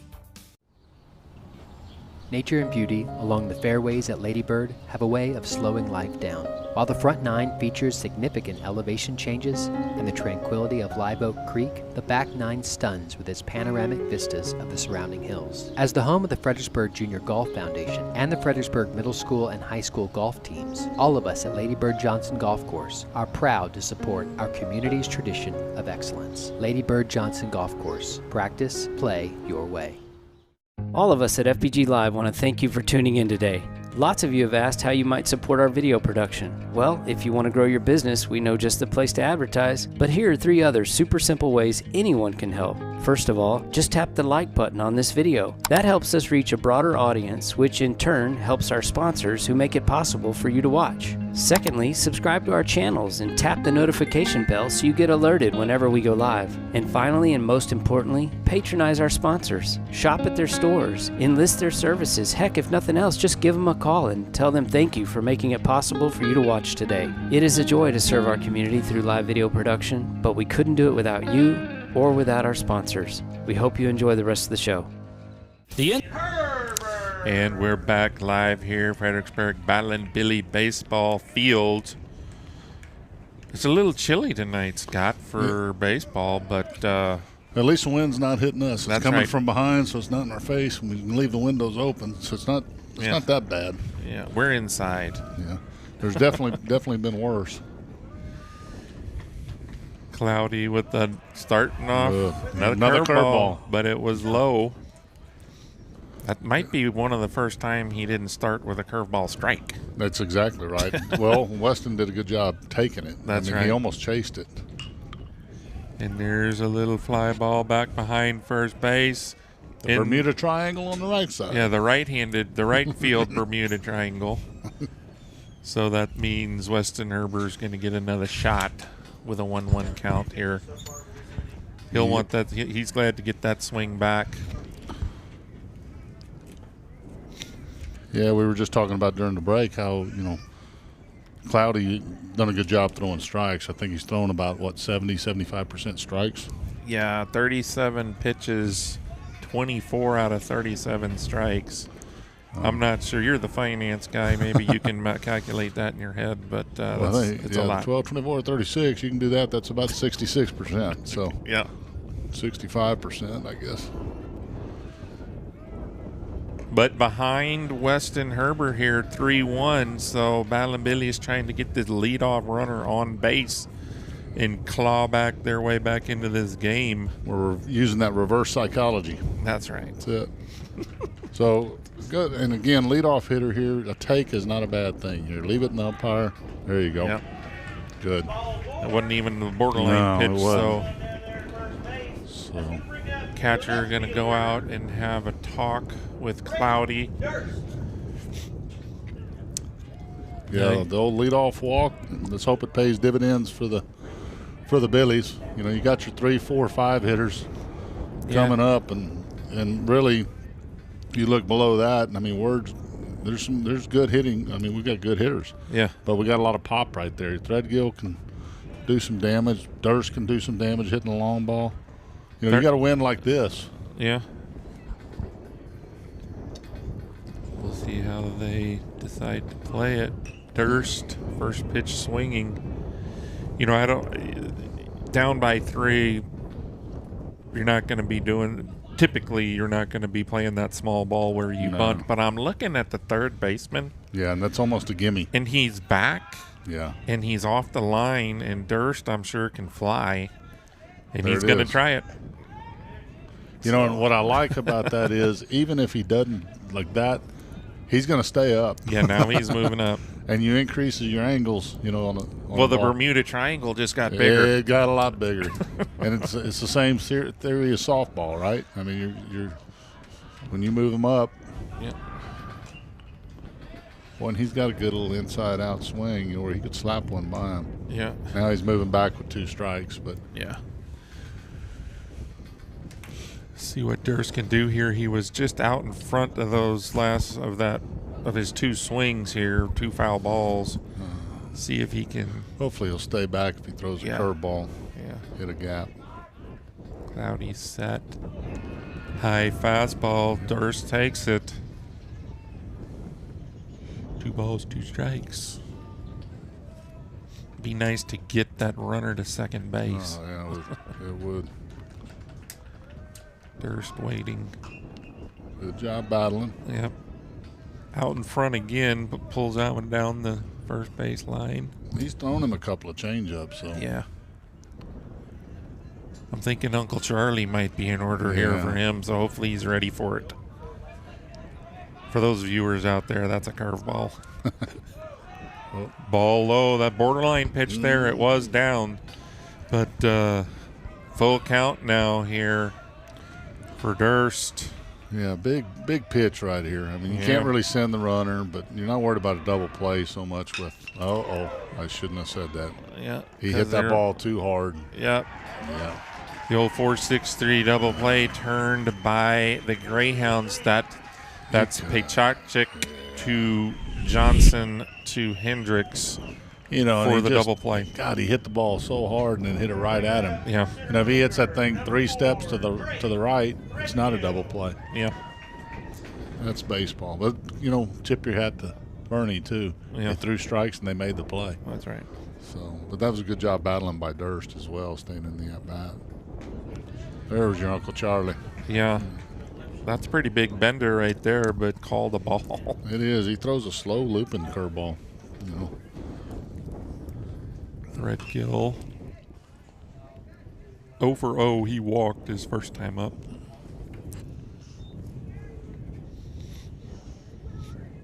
Cloudy up to 48 pitches here in the 4th inning. Well, that's pretty efficient. That is. Here through 4. There's a swing and a miss from Threadgill. 2-2? It's 1-2. Oh, 1-2. No. He had a foul ball. Yeah, I think they got it wrong on the scoreboard. Yeah, I think it's 1-2. I don't know who's on the scoreboard over there, but they need to be fired. Oh, I think it's my son.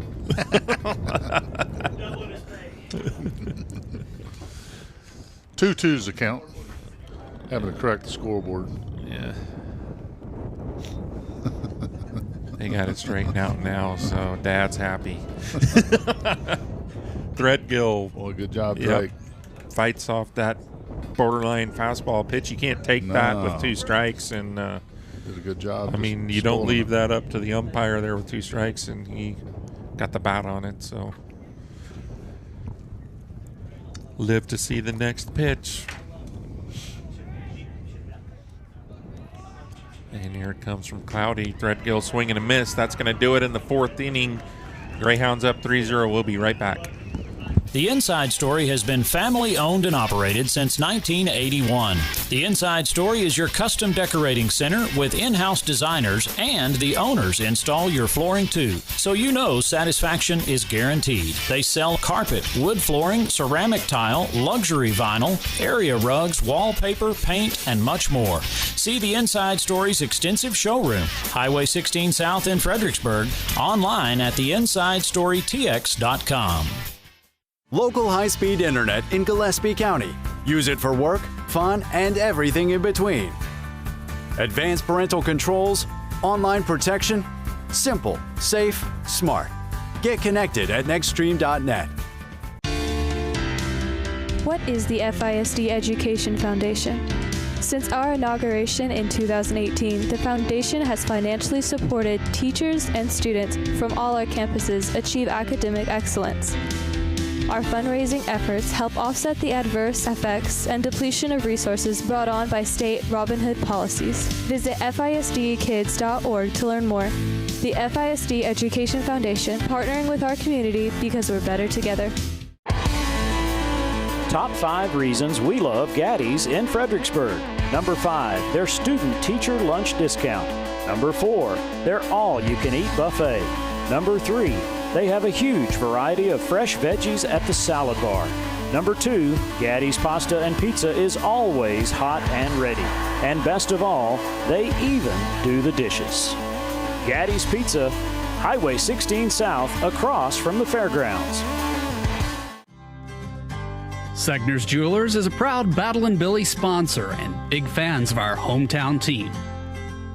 Segners has served generations of FISD families and friends and will be here to serve future generations. Located at 236 West Main Street, or find us on the web at segnersjewelers.com. We're with you all the way. Go Billies! Yeah, we're back at action here, and we've got Hudson McNew leading things off, and 1-0 count here in the top of the fifth. McNew, he has struck out his first at-bat, and he singled to left field in his second at-bat. Well, there's a big crowd on hand here tonight, Scott. You know what's good is to see all the students. Yeah. You know, all the high school students there, and that's pretty neat. Yeah, I mean, it's a spring break game, so, I mean, some of those kids have even probably went on a small little trip or whatever, but, yeah, big crowd on hand here for this game tonight. That's what we were talking about. You know, I've got mixed emotions on those. They're talking about the 4-day week at school, you know, and everything else, and, you know, not here at Fredericksburg. I don't think they're talking about it yet, but I know they're doing it at some other school districts. And you think we kind of would learn from COVID that kids need to be around other kids. Let's don't shorten, you know, let's don't shorten the time. It's not all about the, you know, in football, the X's and O's, or in English, you know, the dotting I's and crossing the T's. Sometimes it's a social interaction that kids need, and that's what's awesome to see these kids out here. Yeah. And there's a walk to lead off the inning here for McNew. Gaiman out for the second inning here. We're in the top of the fifth. Greyhounds leading 3-0. Get the leadoff runner on. Yeah, and I think here in the fifth, you know, just for what it's worth, you know, we can't give up another one. No. And so if we're not throwing strikes, we gotta. You know, whatever it is, let's go through the whole gamut and try to get somebody in there that can, because everybody has good days and everybody has bad. That's right, as we all know. And but we really got to buckle down here. The good thing is they're probably going to bunt or they're going to run, and Asher's a great athlete on the mound. Yeah. And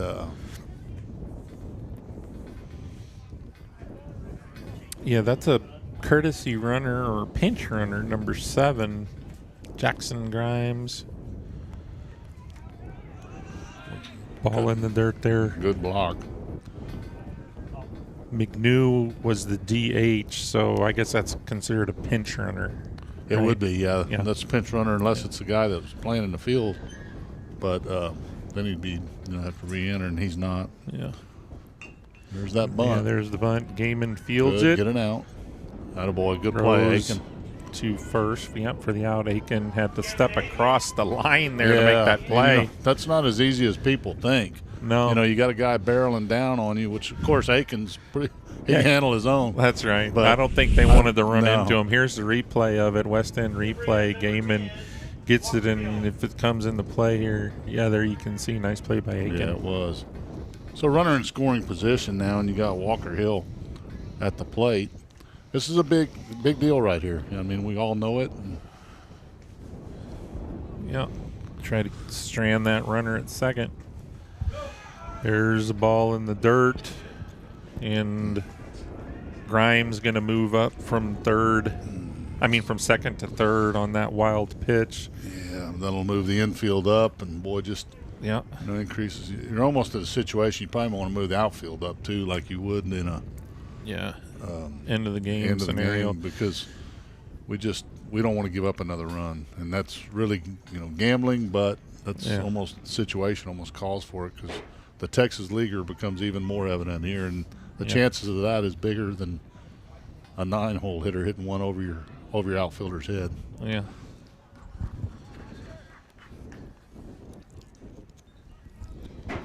So Hill here getting ahead, 2 balls, no strike. He's 1 for 2 tonight. I believe he has an RBI too, if I'm not mistaken. Yeah, he hit a single to left field. He hit your 6-iron slice to left field. That's right. There's a swing and a miss. Had the green light, 2-0. Well, I sure like, though, the just watching, we're all fundamentalists, I think, in baseball, and just seeing you see your shortstop shifted way over right now, but then you see him and Spees, the ball's thrown back from the catcher, they're backing up a throw. Yep. There's a purpose on every pitch. If you see that, because everybody would boo, everybody be mad at the catcher if the catcher makes a bad throw, and you realize he throws the ball back to the pitcher as many times as the pitcher throws it back here. And if he messes up one time, somebody needs to cover his back. That's right. And that's what those guys are doing. There's a slow ground ball to the third baseman, Herber, who's got Grimes in a rundown now. Get him quick and get to 2. Out of way. That's all right. And that's Wolf there with the put out of Grimes. Kind of got caught in no man's land, that ground ball right at the third baseline. And Herber able to cut the rundown. Basically, here's the rest end replay of it. He did a good job getting in front of it before it hit the base. And then you had your 5-2-6, him to Word, back to Wolf, who moved to shortstop. Yeah. For the out. But they did stay in the rundown and get another runner in scoring position. Yeah, with 2 outs. And this is Perez, the leadoff hitter, up to bat. And he's, what is he tonight? He is 0 for 2. 0 for 2. Grounded to second, went to the first baseman, and he's walked. Nice first pitch strike there from Gaiman. Well, it's amazing how one play like that can turn some momentum. It can be a big deal. Yeah.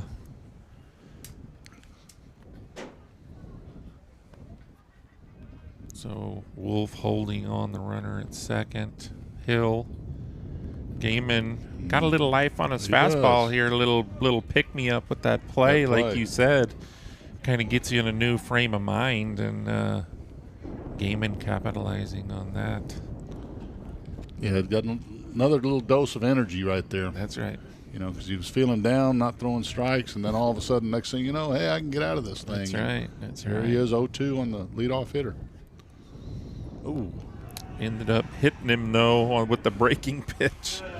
That was the old just a bit inside. Yeah, the curveball got away from him. Obviously wasn't trying to come in there with a curveball. So. Right.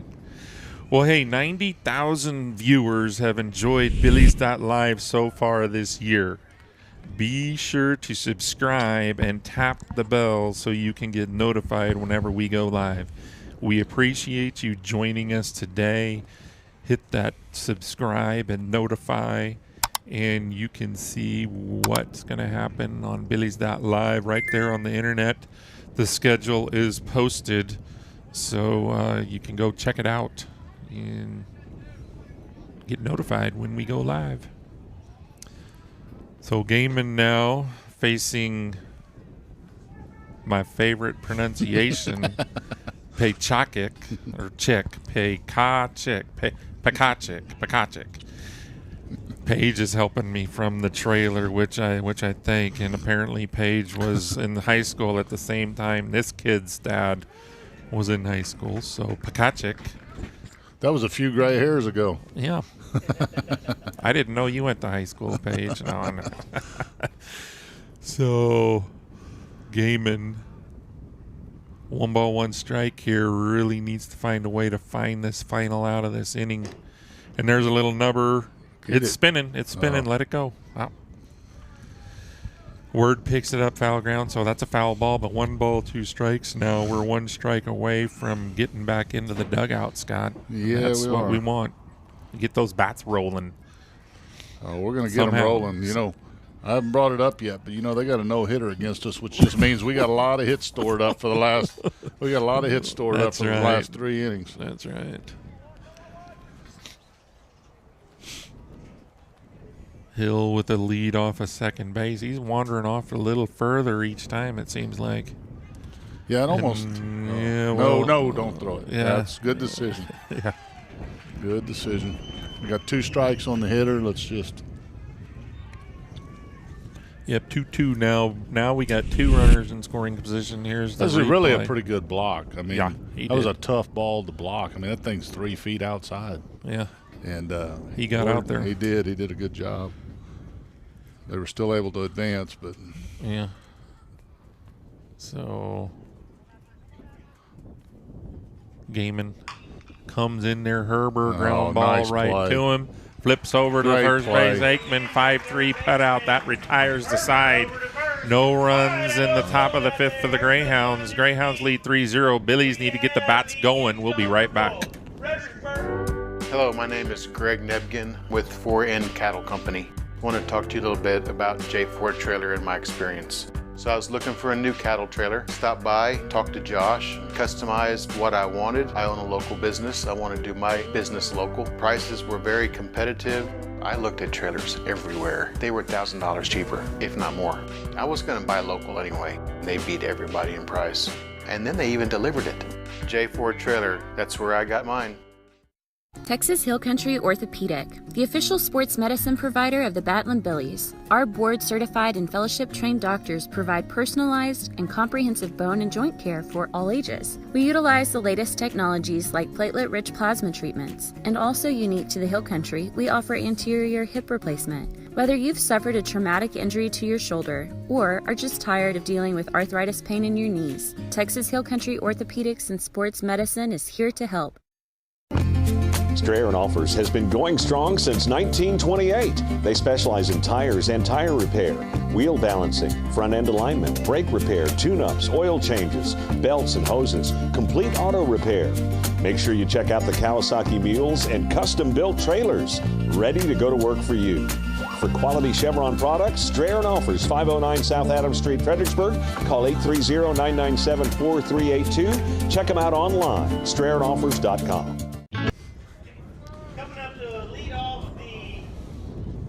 We're back live here, Fredericksburg Battling Billy baseball field. I got a little off there. I was trying to figure out what was going on down here. Gary Seidenberger is going to be pinch hitting. He's pinch hitting for Asher Gaiman. For Asher Gaiman, the pitcher. So I don't know if maybe he hurt his shoulder, the left shoulder when he dove back. I don't know, but he's still able to pitch. Yeah. So I'm well, that unsure. was his. I know it was his left shoulder that he was rubbing on there, but well, like I said, this pitcher's got a no-hitter against us through 4, and so that means we've got 3 innings of hits stored up. That's right. And he's going to mix a few walks. See, he's going to get behind the hitter, and we're fixing to make a rally. So, yeah, eternal optimist. That's right. And there was that first pitch breaking ball. It was, and it was in the dirt. He stuck with it. Well, why not? That's why right. wouldn't you stick with it? I guess so. It's been working. Cloudy brings a fastball there, swing and a miss by Gary Seidenberger. He's a senior. I'm sure he wants to do some damage here, see what he can do. He'd probably like to hit a line drive right by Houston or Hutton Hendricks. Yeah. They probably had pretty good battles in football. And I know Gary, because he didn't play baseball the last few years.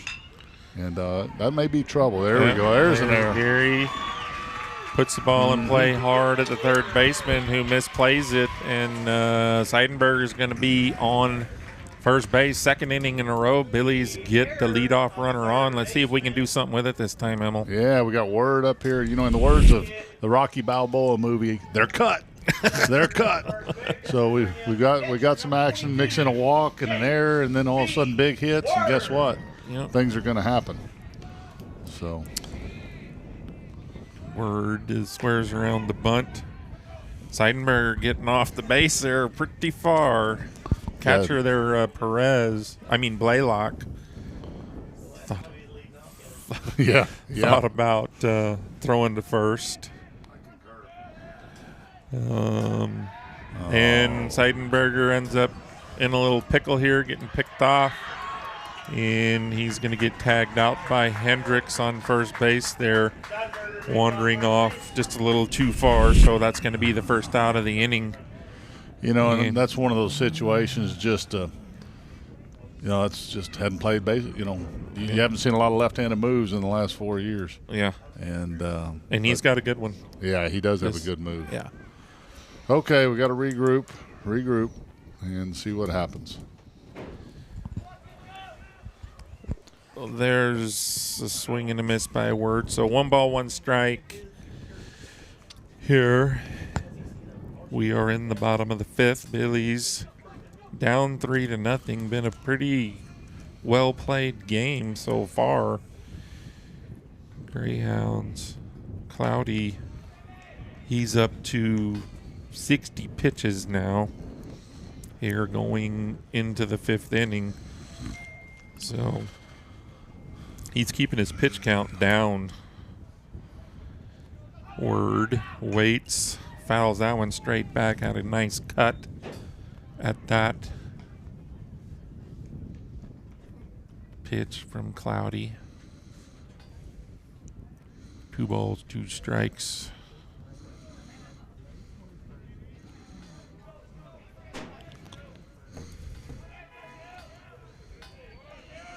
$18.92. There's a swing and a miss by Word. Blaylock on to the first baseman Hendricks to complete the out.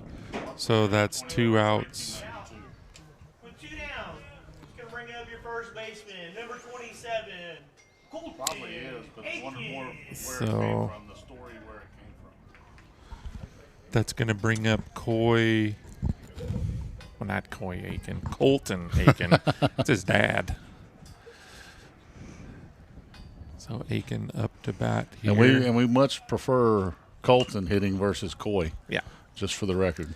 Coy, I hope you're well, you're not listening. You're down there. But I like your son hitting a whole lot better than you. So, so Colton 0 for 1 tonight. There's a swing and a miss at a fastball upstairs. No balls, 2 strikes here now with 2 outs. Let's see what Aiken can do. He's up in there now, takes ball 1. And come on, battle. Needs to battle here. Yep.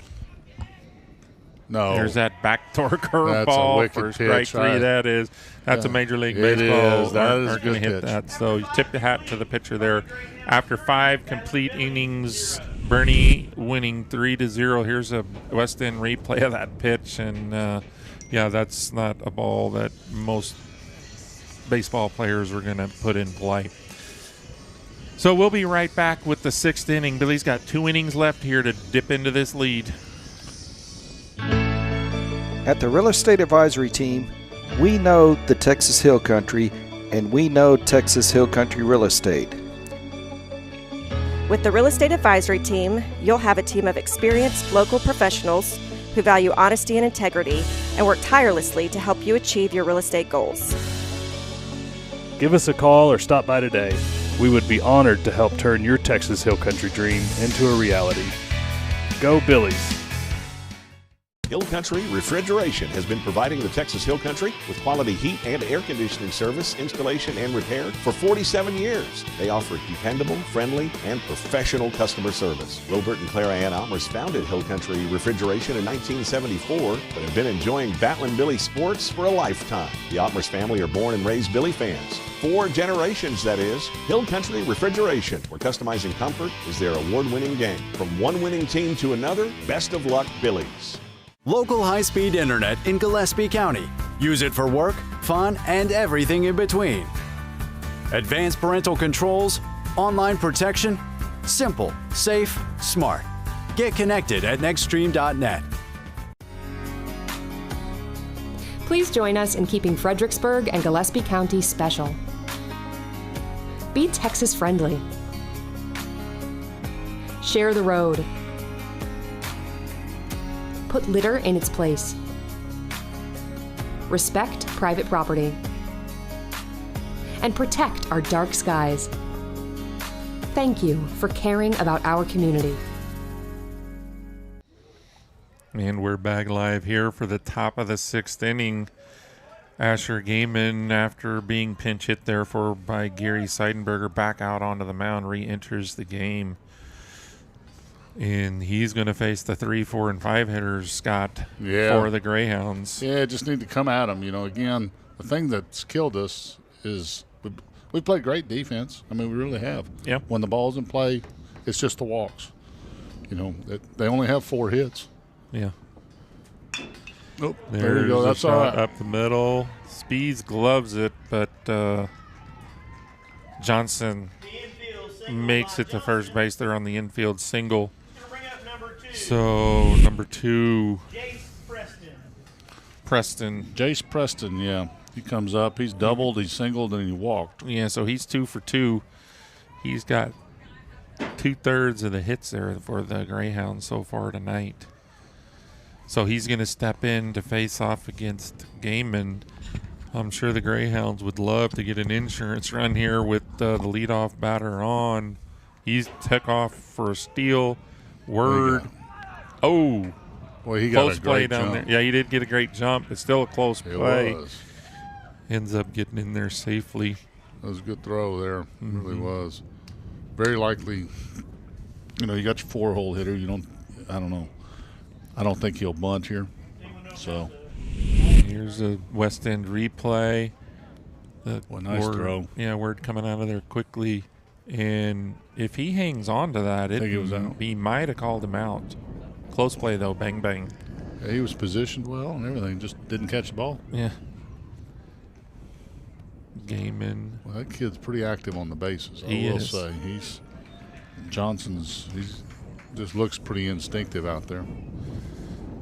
So 2 strikes on the hitter here. Johnson. Now Wolf decides he's going to. I wouldn't mind seeing, just a pitch out and see if Word can throw behind him. Just because that's, he's getting a pretty aggressive secondary lead. Oh, get the out. Ball. Oh, so wow. Spees at second base makes the play 4-3. That Spees to Aiken for the putout. First out here in the top of the 6th, which moves Johnson up to third base. So now he's in scoring position there on third base with 1 out. The ball had some topspin, and Reed made that was tough. That was tougher play than what it looked. Yep, infield has to come in here now with the 1 out. Down by 3 here, later stages of the game. Same scenario we were in, had a lefty up a while ago when it happened. Wolf's playing Hendricks to pull over at shortstop, so there's a big hole up the middle. Umpire, maybe we can hit, maybe he'll make a play for us if it's hit there, but hopefully we can get the same results we had last time in this situation. There's a ball outside. What's your thoughts on this? That the way they teach the catching now, and I'm still, because it's hard to move laterally out of the stance. Yeah, when they go down to a knee. Oh, he did. There you go. He's up. Yeah. I think he realized, I got a guy on third base. I'm going to have to. I get it when there's only somebody else, because you can throw quicker probably from there. Yeah. Or even blocking the ball. Man. No one on something like that. Oh, yeah. So, see if the Billies can strand this runner at third.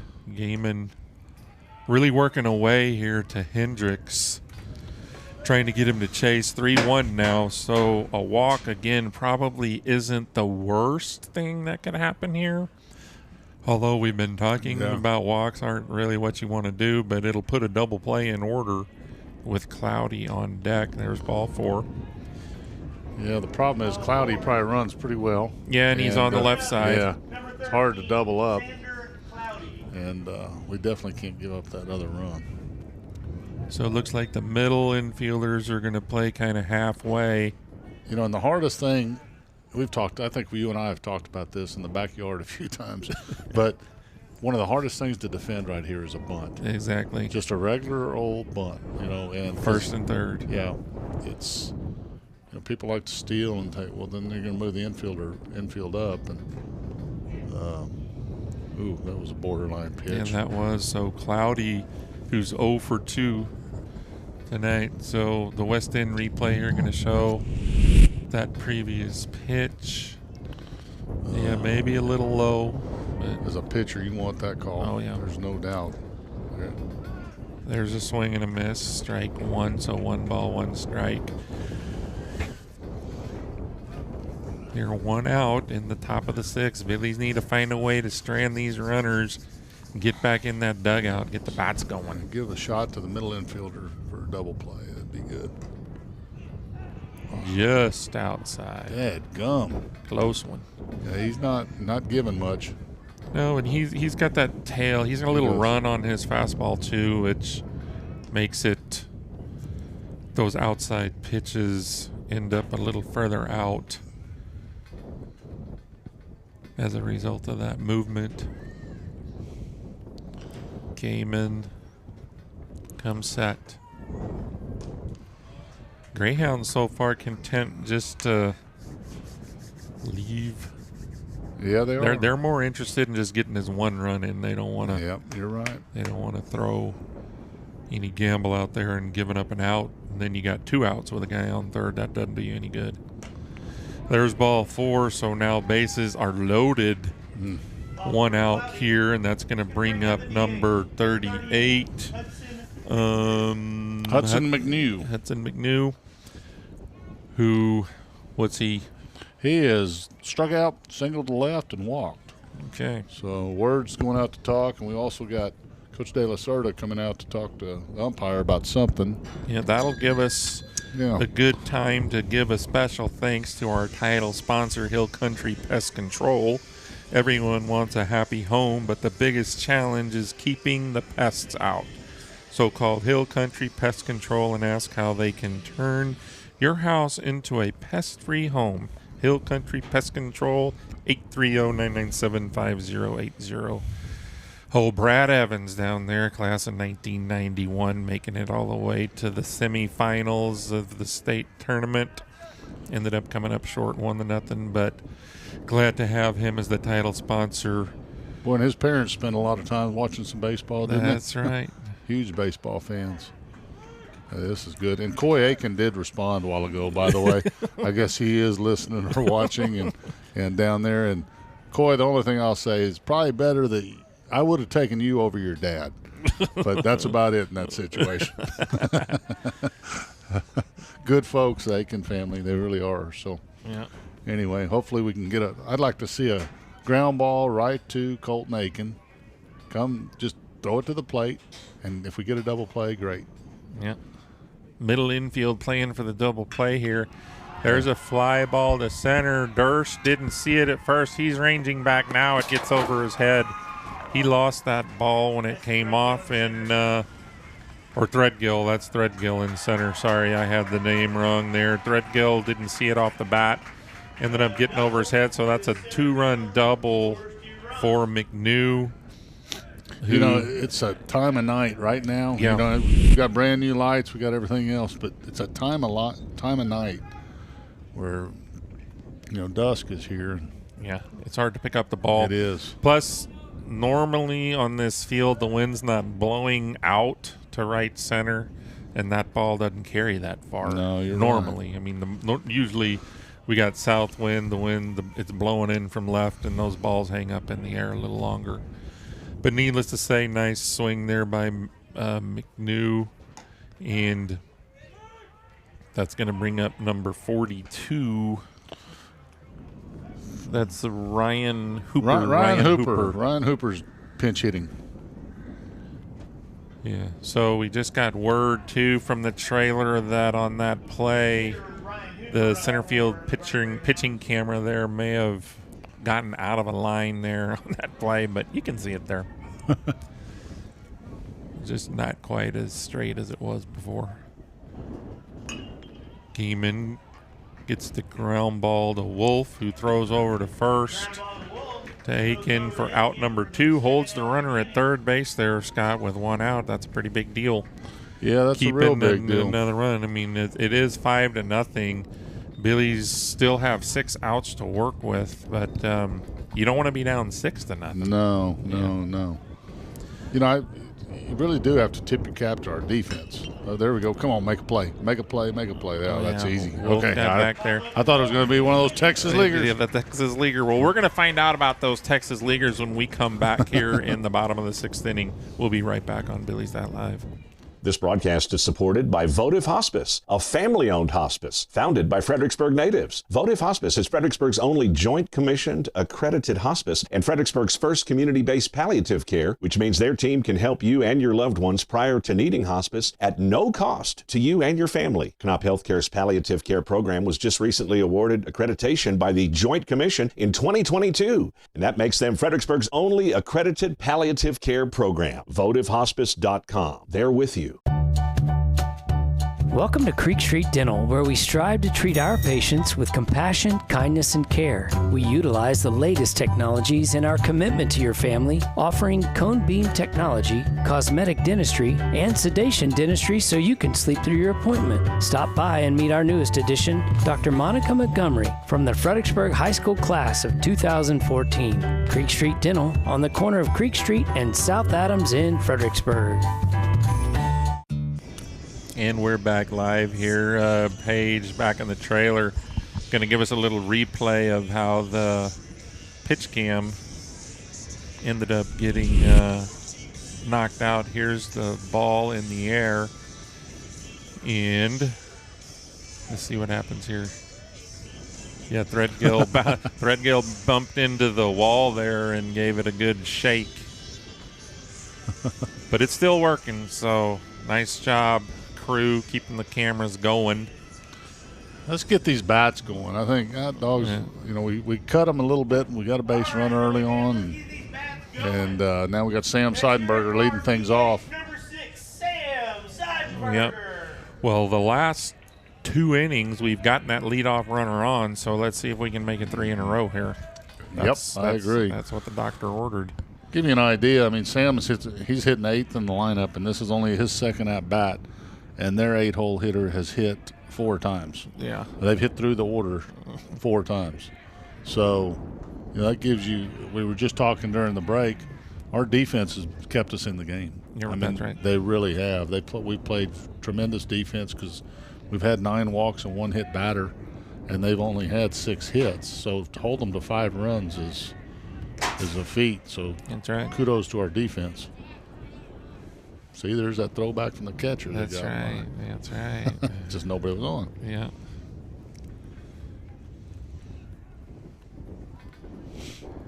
Sun is going down. The new lights are shining, and it's getting chilly, Scott. I can feel it, and I'm inside.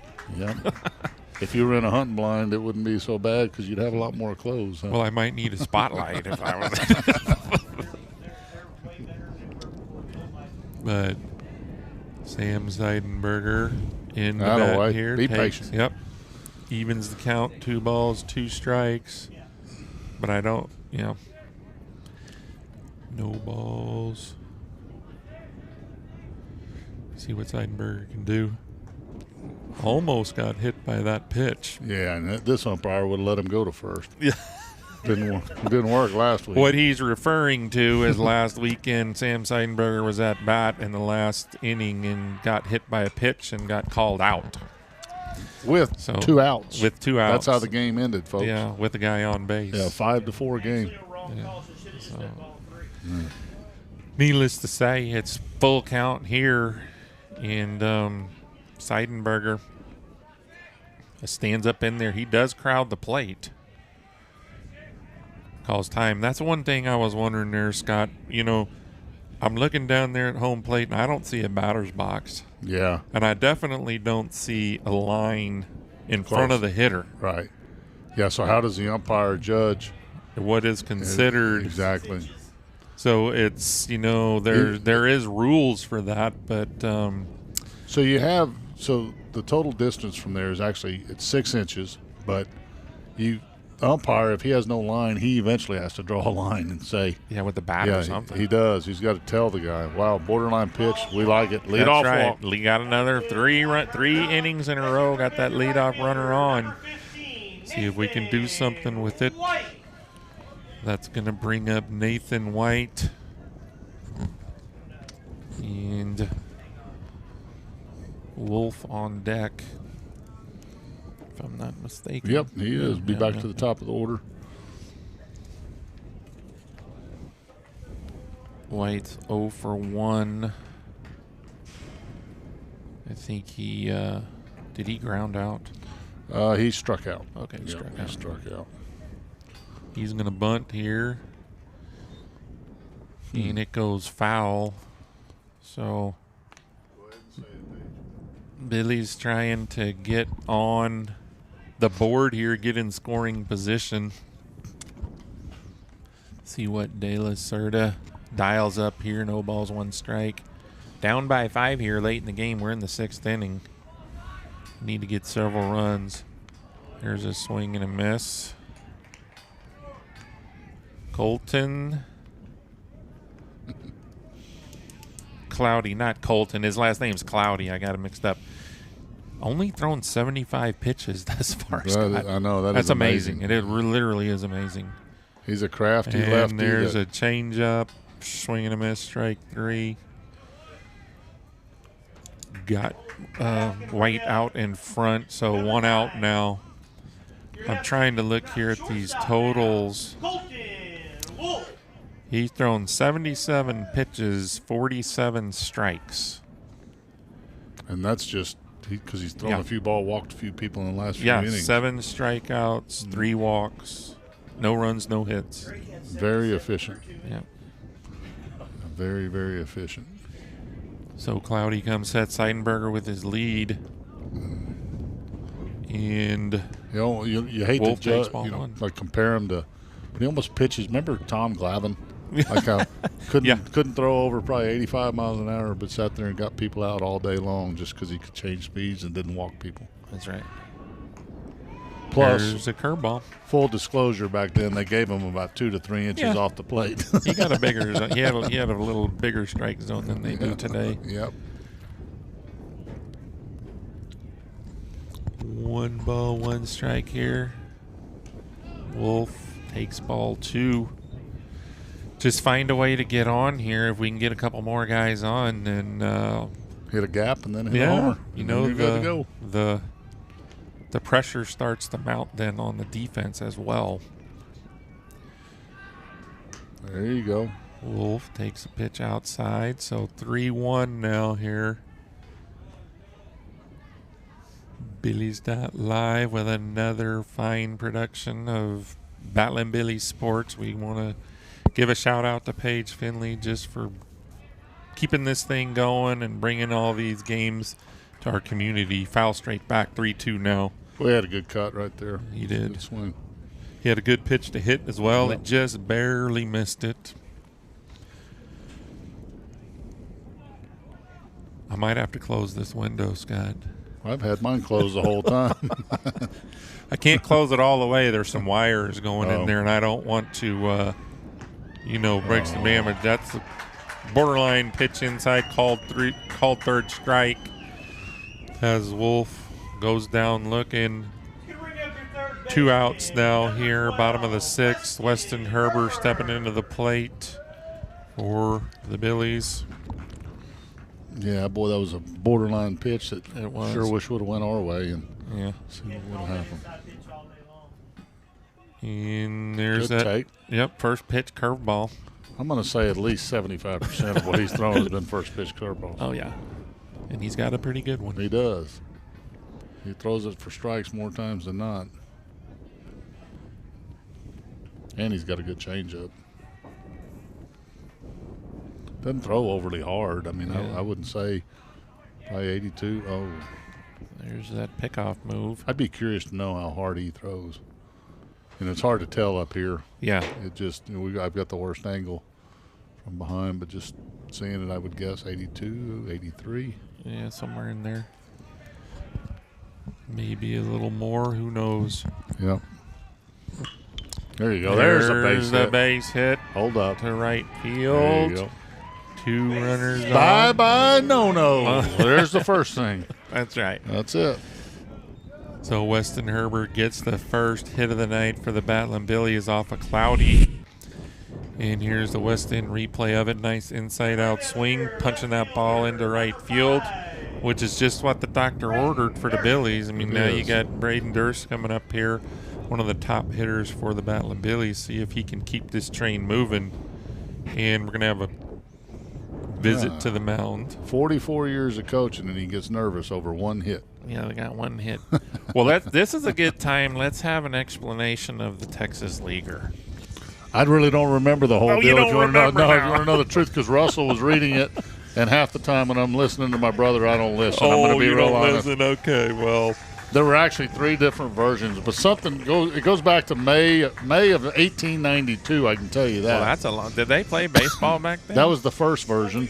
Okay. That's according to Jason Raymer on some whatever he texted, but yeah. I would encourage Russell. I don't know. He's probably at the ranch. Yeah, you never know what he's doing. Acting like he's working. Well, we're going to take a short break here during this pitching change. We'll be right back after these messages.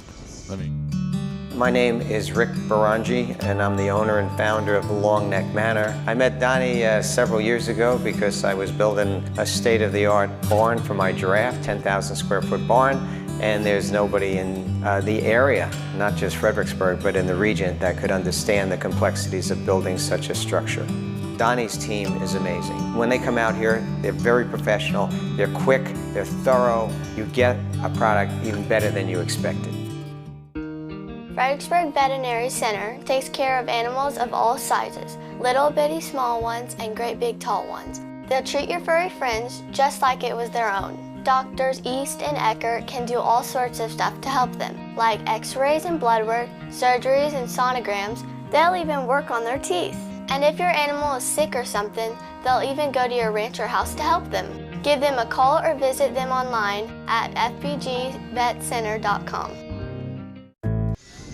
Well, we're back live here. Scott Immel has used his technological mind and has figured out what the Texas Leaguer is. What happened? What'd you find out? It's a little long, but it says, Mr. Sawyer, thanks for sending, because Mr. Sawyer asked the question, not Scott Immel. But as good as your the answer, which does indeed involve a somewhat fascinating Texas connection.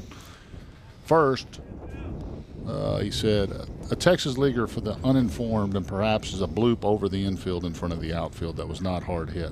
The significant aspect you left out is that the short bloop results somewhat improbable in a base hit. So, if you fast forward, go to all the way through the reading. We got a foul ball there? Yeah, foul ball. Who's the new pitcher, too, by the way? We need with Listurgeon. Sorry, number 4. Listurgeon. Yep. Coming in for the Greyhounds. Durst up to bat here. And there's a ball, so 1 ball, 1 strike. Okay, a member of the Houston Mudcats in 1892 was named Pickering, hit a whopping 7 singles, to this day the most singles ever hit by a single player in a Texas League baseball game. There you go. A really remarkable thing is, though, that each one of them singles were reportedly a result of a weak hit bloop that found its way just far enough over the infield to drop uncaught, thus starting the phrase, the Texas Leaguer. That's right. Since he was a member of the Texas League. The Houston Mudcats down there, I lived in Houston down there, and I played in the league down there one time, and we played those Mudcats once. They're still around. No. They are. Wow. I'm not kidding. We made. You cannot. Yeah. The pickoff move there by Listurgeon. And wow. Will do. We got a little West End replay of it right here. That's a balk. Yeah, he didn't. He kind of stuttered stuff there, but he planted his foot in front of the rubber before he turned. Yeah, it Watch. comes. It's down. I don't know. That's borderline. It's borderline. Needless to say, that's a heck of a move. We'll say that under the rules. That's right. So Billy's down 5-0. We're going into the 7th inning. We'll be right back. Security State Bank and Trust. We've been building the communities we call home since 1941. That includes supporting our students, teachers, and schools. Behind each student is a community investing in what matters most. Security State Bank and Trust. Proud supporters of Battling Billy sports. We're rooting for your success on and off the field. We're proud to say we're small enough to know you by name and large enough to serve all your financial needs. Security State Bank and Trust. Member FDIC, Equal Housing Lender. At Hill Country Propane Inc., we work hard to earn your propane business. Do you need propane delivery for your home? We're on it. Refilling propane cylinders for your grill? We're on it. Filling up your RV and our easy drive-through? We're on it. Savings on RV and cylinder fills? We're on it. For all your propane needs, choose Hill Country Propane Inc. because we're on it. Hill Country Propane Inc. Go Billies! As Fredericksburg celebrates 175 years, Arrowhead Bank is celebrating almost 100 years of serving the people of the Texas Hill Country. Our goal has been the same since we opened in Fredericksburg 20 years ago, to combine the relationship banking of yesterday with the technology of today for a better brand of banking. Arrowhead Bank is proud to support our students in all their endeavors, athletic and academic, and we're excited to celebrate their successes this year. Billy Pride, Eberales, member FDIC, Equal Housing Lender, NMLS number 423091. Nature and beauty along the fairways at Lady Bird have a way of slowing life down. While the front nine features significant elevation changes and the tranquility of Live Oak Creek, the back nine stuns with its panoramic vistas of the surrounding hills. As the home of the Fredericksburg Junior Golf Foundation and the Fredericksburg Middle School and High School golf teams, all of us at Lady Bird Johnson Golf Course are proud to support our community's tradition of excellence. Lady Bird Johnson Golf Course. Practice, play your way. Perez, the leadoff hitter, up to bat for the Greyhounds here in the top of the seventh inning. Coy Aiken. Nope, Colton. Colton Aiken. I don't know, I just keep calling him Coy. Colton Aiken back in, not back in, but he is in to pitch here the final inning of this game. It looks like Durst moved over to first base. Yeah. And so Gaiman went back to shortstop, Wolf back to left field. Yeah. So basically all position changes. Yeah. Aiken, 1-1 strike here. And there's a swing by Perez, a solid single to right field. White gloves it and gets it in the Spees. So Bernie here with the leadoff runner on in the top of the seventh. That's their seventh hit of the night in as many innings. So Pachak kick. Pakacic. I'm doing my best. Is up to bat. And that's fine, yeah. He fouls off the first one, so. Do what? I know. Yeah, my phone was running out dead, and I'm like, man. Yeah, we got the lights on here in the press box so we can see the papers in front of us now. So Aiken comes set and delivers a little high. Well, I will say, good for FISD putting new lights, and it's been much needed for many years. Yeah, wow. We talked about it at the last game on the air that I think the lights that were put up in 1987 were used at that point, and they probably were used by the Mudcats in Houston in 1892. They might have been.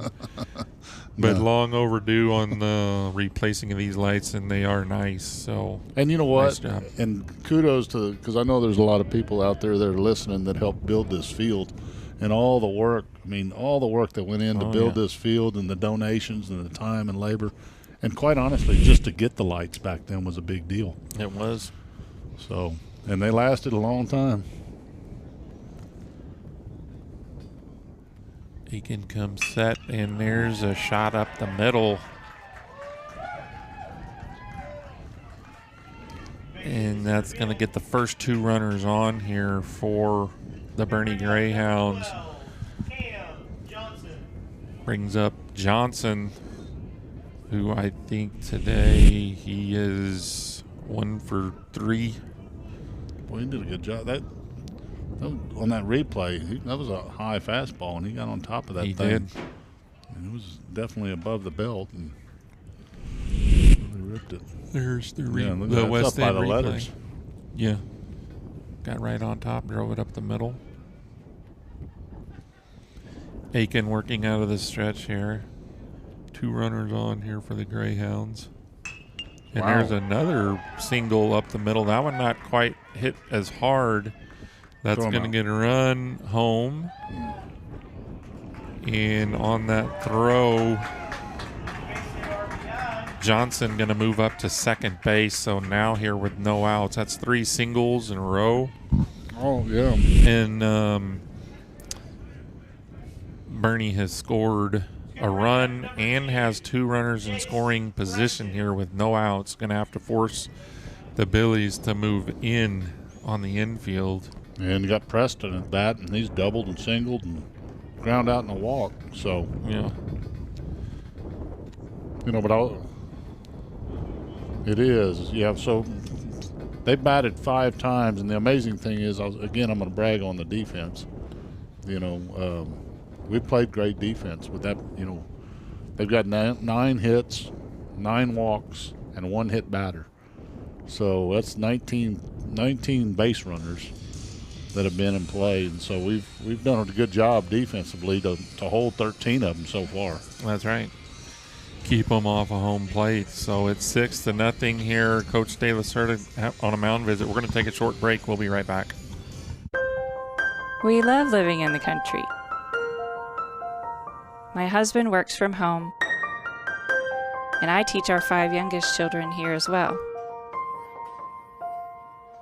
Fast, uncapped, reliable internet is critical for our family. And that's exactly what we've gotten from Bee Creek for over 10 years now. Bee Creek Communications. Always on high-speed internet. The Inside Story has been family owned and operated since 1981. The Inside Story is your custom decorating center with in-house designers, and the owners install your flooring too. So you know satisfaction is guaranteed. They sell carpet, wood flooring, ceramic tile, luxury vinyl, area rugs, wallpaper, paint, and much more. See the Inside Story's extensive showroom, Highway 16 South in Fredericksburg, online at theinsidestorytx.com. Local high-speed internet in Gillespie County. Use it for work, fun, and everything in between. Advanced parental controls, online protection, simple, safe, smart. Get connected at nextstream.net. The FISD Education Foundation strives to inspire students, drive teacher innovation, and pilot new educational programs. By the end of the spring, the foundation will have donated over $450,000 toward academic excellence on all 5 FISD campuses. To donate, volunteer, or see for yourself how our grants are creating a lasting impact in educating our community, visit us at fisdkids.org. Top 5 reasons we love Gaddy's in Fredericksburg. Number 5, their student-teacher lunch discount. Number 4, their all-you-can-eat buffet. Number 3, they have a huge variety of fresh veggies at the salad bar. Number 2, Gaddy's pasta and pizza is always hot and ready. And best of all, they even do the dishes. Gaddy's Pizza, Highway 16 South, across from the fairgrounds. Segner's Jewelers is a proud Battle and Billy sponsor and big fans of our hometown team. Segner's has served generations of FISD families and friends and will be here to serve future generations. Located at 236 West Main Street, or find us on the web at segnersjewelers.com. We're with you all the way. Go Billies!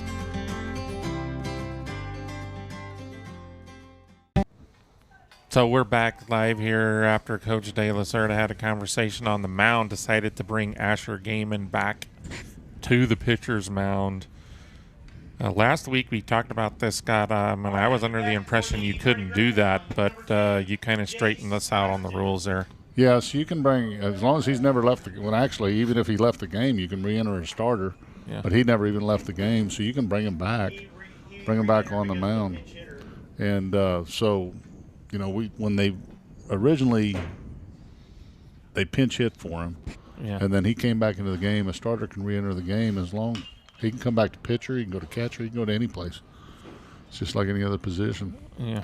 But it does, obviously the pitch count doesn't start over. You know, right. I mean, his pitch count is still going to be accumulating, which is interesting.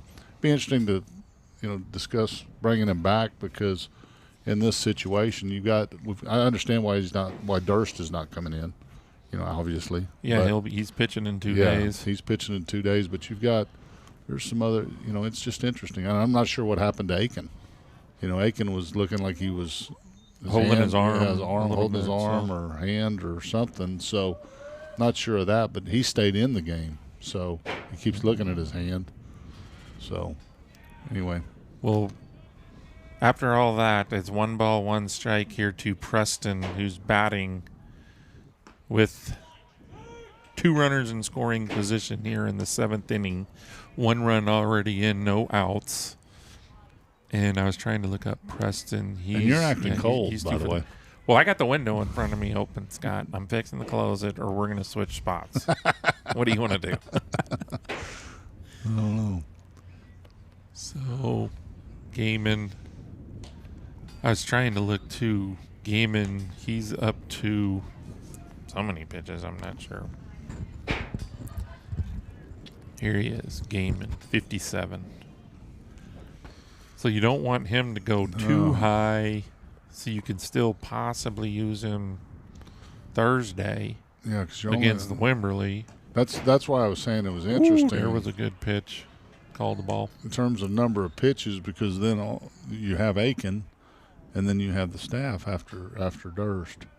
Yeah. So. Well, Threadgill's out for Thursday. And Gaiman's about to be. Because Yeah, I believe is it 60. Try to get it official. We got the counter next to us. So what is the?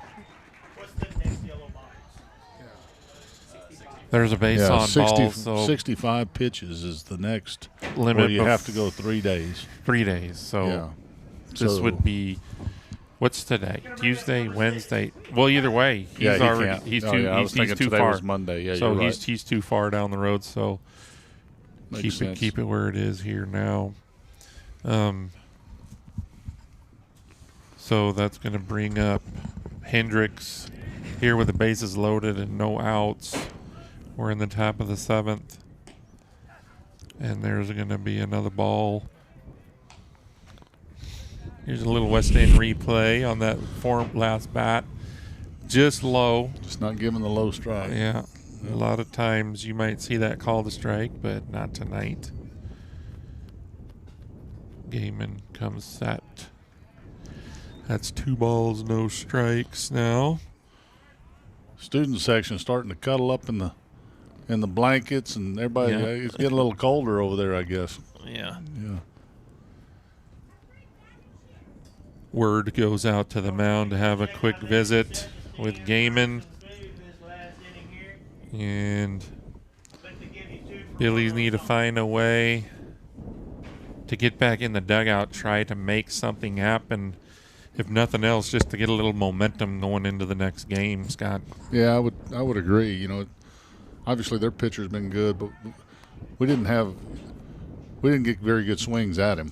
You know, and that's sometimes for your psyche is not a good thing. So hopefully we can get there and get a little rally going, and then that's your memory for the next game. So. Yeah, and kind of put behind us this. We did get some base runners on there, but we've ended up getting thrown out on the bases in the last 3 innings. Yeah, one time each inning. So you kind of want to get that put behind you as well going into the next inning. I mean, next game, not next inning. Yeah, one thing about baseball, and you know it as well as anybody, if you deal with negativity and you can't deal with negativity, it's a tough one. Yeah, it is. It's like missing a 3-foot putt. If you get over the next one, you better think you're going to make it. You know, and same thing when you're hitting or pitching or fielding. There we go. There's a ground ball to the second baseman. And not quite in time to turn that double play, but Billies do get the out at second base there on the fielder's choice, but the run comes home to score. So that'll be an RBI on that ground out since there was no double play. Spees to Wolf over to Aiken. It was a good turn. That's Hendricks hustling down the line. And Coach De La Serre to back out onto the field of play. He's going to go have a visit with the umpire, possibly about an interference call or obstruction. And that's actually, though, you'll never get this called, and here's why. That's actually the home plate umpire's call normally, but he's got a play coming to the plate. Yeah. So he's going to say, well, I had to watch the plate. And then the second base umpire is going to say, well, I had to watch second and then turn to make play at the first, and so nobody's really watching that. Yeah. And so it's a difficult one, and they're having a long conversation about it. And here's the replay of it. If you guys watch the runner, see if the runner slides or gets out of the way of Wolf. He didn't. So he may have ran inside. He didn't affect the throw, but he did definitely go straight up. So it's hard to see. After all that, Coach De La Cerda going back to the dugout. Still was just one out, men on first and third. And Lesturge, who came into the game to pitch for Cloudy last inning, will have his first at-bat of the night. So, Asher Gaiman out of the stretch here, first and third. Ball one low. See what Bernie tries to do here. I know you know as well as I know. I've been in games, 7 runs isn't always. I mean, like, the way this one's been going, probably maybe a little more safe, 7-0. But. And you never know when the worm's going to turn. That's right. So. All of a sudden you start getting a walk fest and make a couple of errors and then a 3-run bomb here. And it's like, so we're definitely not out of it. No. You know, we've got Durst leading off for us. You know, Durst, Threadgill, we're in the meat of the order. Which is why I was wondering if the Greyhounds would put Hendricks in motion or. Oh, yeah. But it's 3-0 now, so he's probably not going to do that and see what's going to happen here next couple pitches. Gaiman gets the strike in there. So now 3-1. Let's see if they do something. I didn't see any signs. I doubt it. Yeah. I'd like to see him hitting a 4-6-3 double play. How about a 6-4? There's a ground ball. He runs pretty good. Yeah. And it was a slowly hit ball. Wolf had to charge that. Made really the smart play going over to first. And the Greyhounds do get a run on that play. Makes it that 8-0. 8-0, yeah. 8-0. So. And that brings up.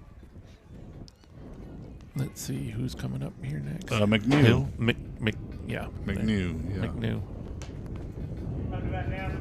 And Hendricks ends up on second base after that play, so he's in scoring position for the Greyhounds now with 9 hits on the night. And again, I'll say it again, though. There's not many high school baseball games you look up and you see one error. Yeah. Through 6 2/3. Right. Been well played defensively, both teams. Because really, not many strikeouts. We've struck out a little bit more than normal, but I've got us with striking out 6. I got 8, but I've got eight strikeouts. But I could be wrong. I mean, it is 8. So there's been a fair amount of plays that had been made on both sides. Yeah. So 2 balls and a strike here. Gaiman gets the swing and a miss from McNew. Helped us out. Yeah. That's the first time you've really seen them expand their kind of out of the zone. They're pretty well disciplined around the strike zone. Bernie is so. Yeah.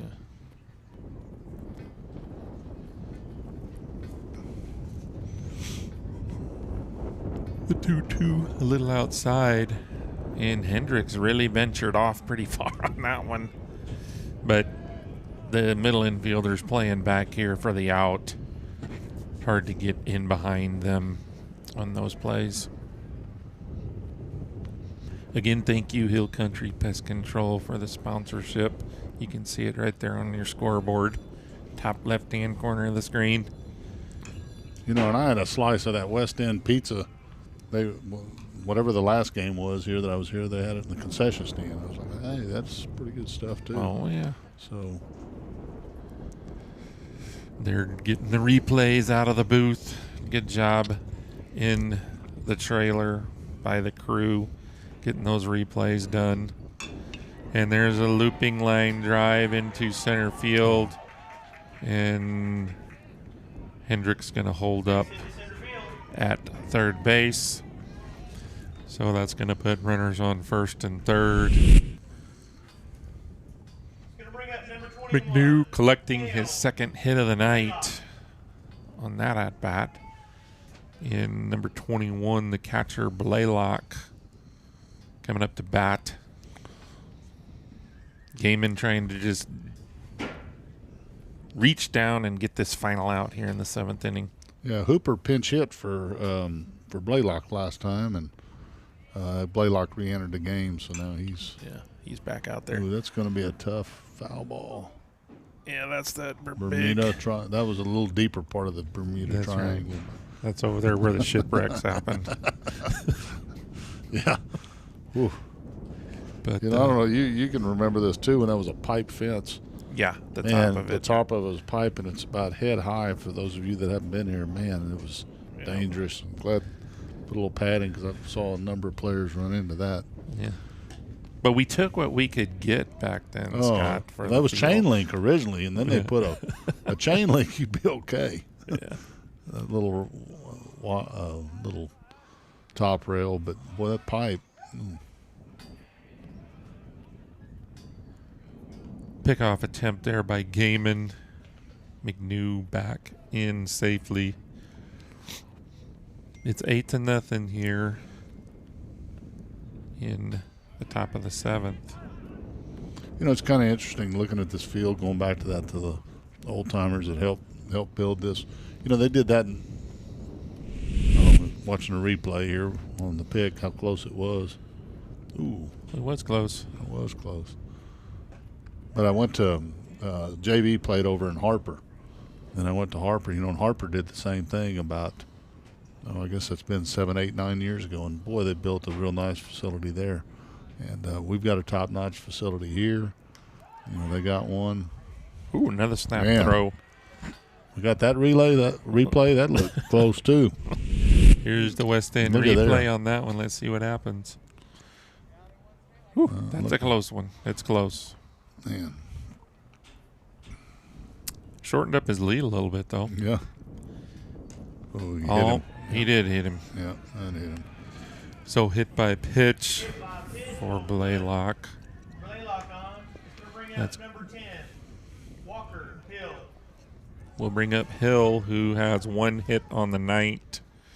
This will be his 5th plate appearance of the night. And he's batting left-handed. What was his hit? Single in the 2nd. Yeah, he got a single to left field in the 2nd, grounded out to second base. He's also the one that hit the ground ball to Herbert, the big play where we made a good play. Yep. A third, and then we had a fly ball to short. You got it? Yeah, number 3, the courtesy runner there coming in for Blaylock to do the running. That's Connor Schill. So getting some action in here in the 7th inning. So Hill up to bat here with the bases loaded. 2 outs. Gaiman gets that nice inside corner. That's where that little here's the West End replay of that pickoff move. Very close call. So Gaiman tries the outside part of the plate there. A little too far out, though. Just got to find a way to get this final out, Scott. Get this final out.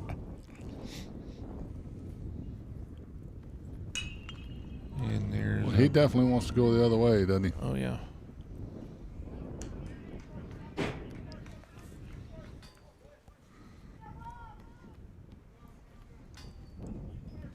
So Gaiman battling out there now here with the bases loaded with Hill. 1 ball, 2 strikes. And there's a pickoff. at third base. He gets thrown out. Coach Merrill ain't going to like that. But needless to say, that retires the side. Here in the 7th inning, Billy's coming in to bat for the final time. Needs 8 runs to tie. We'll be right back.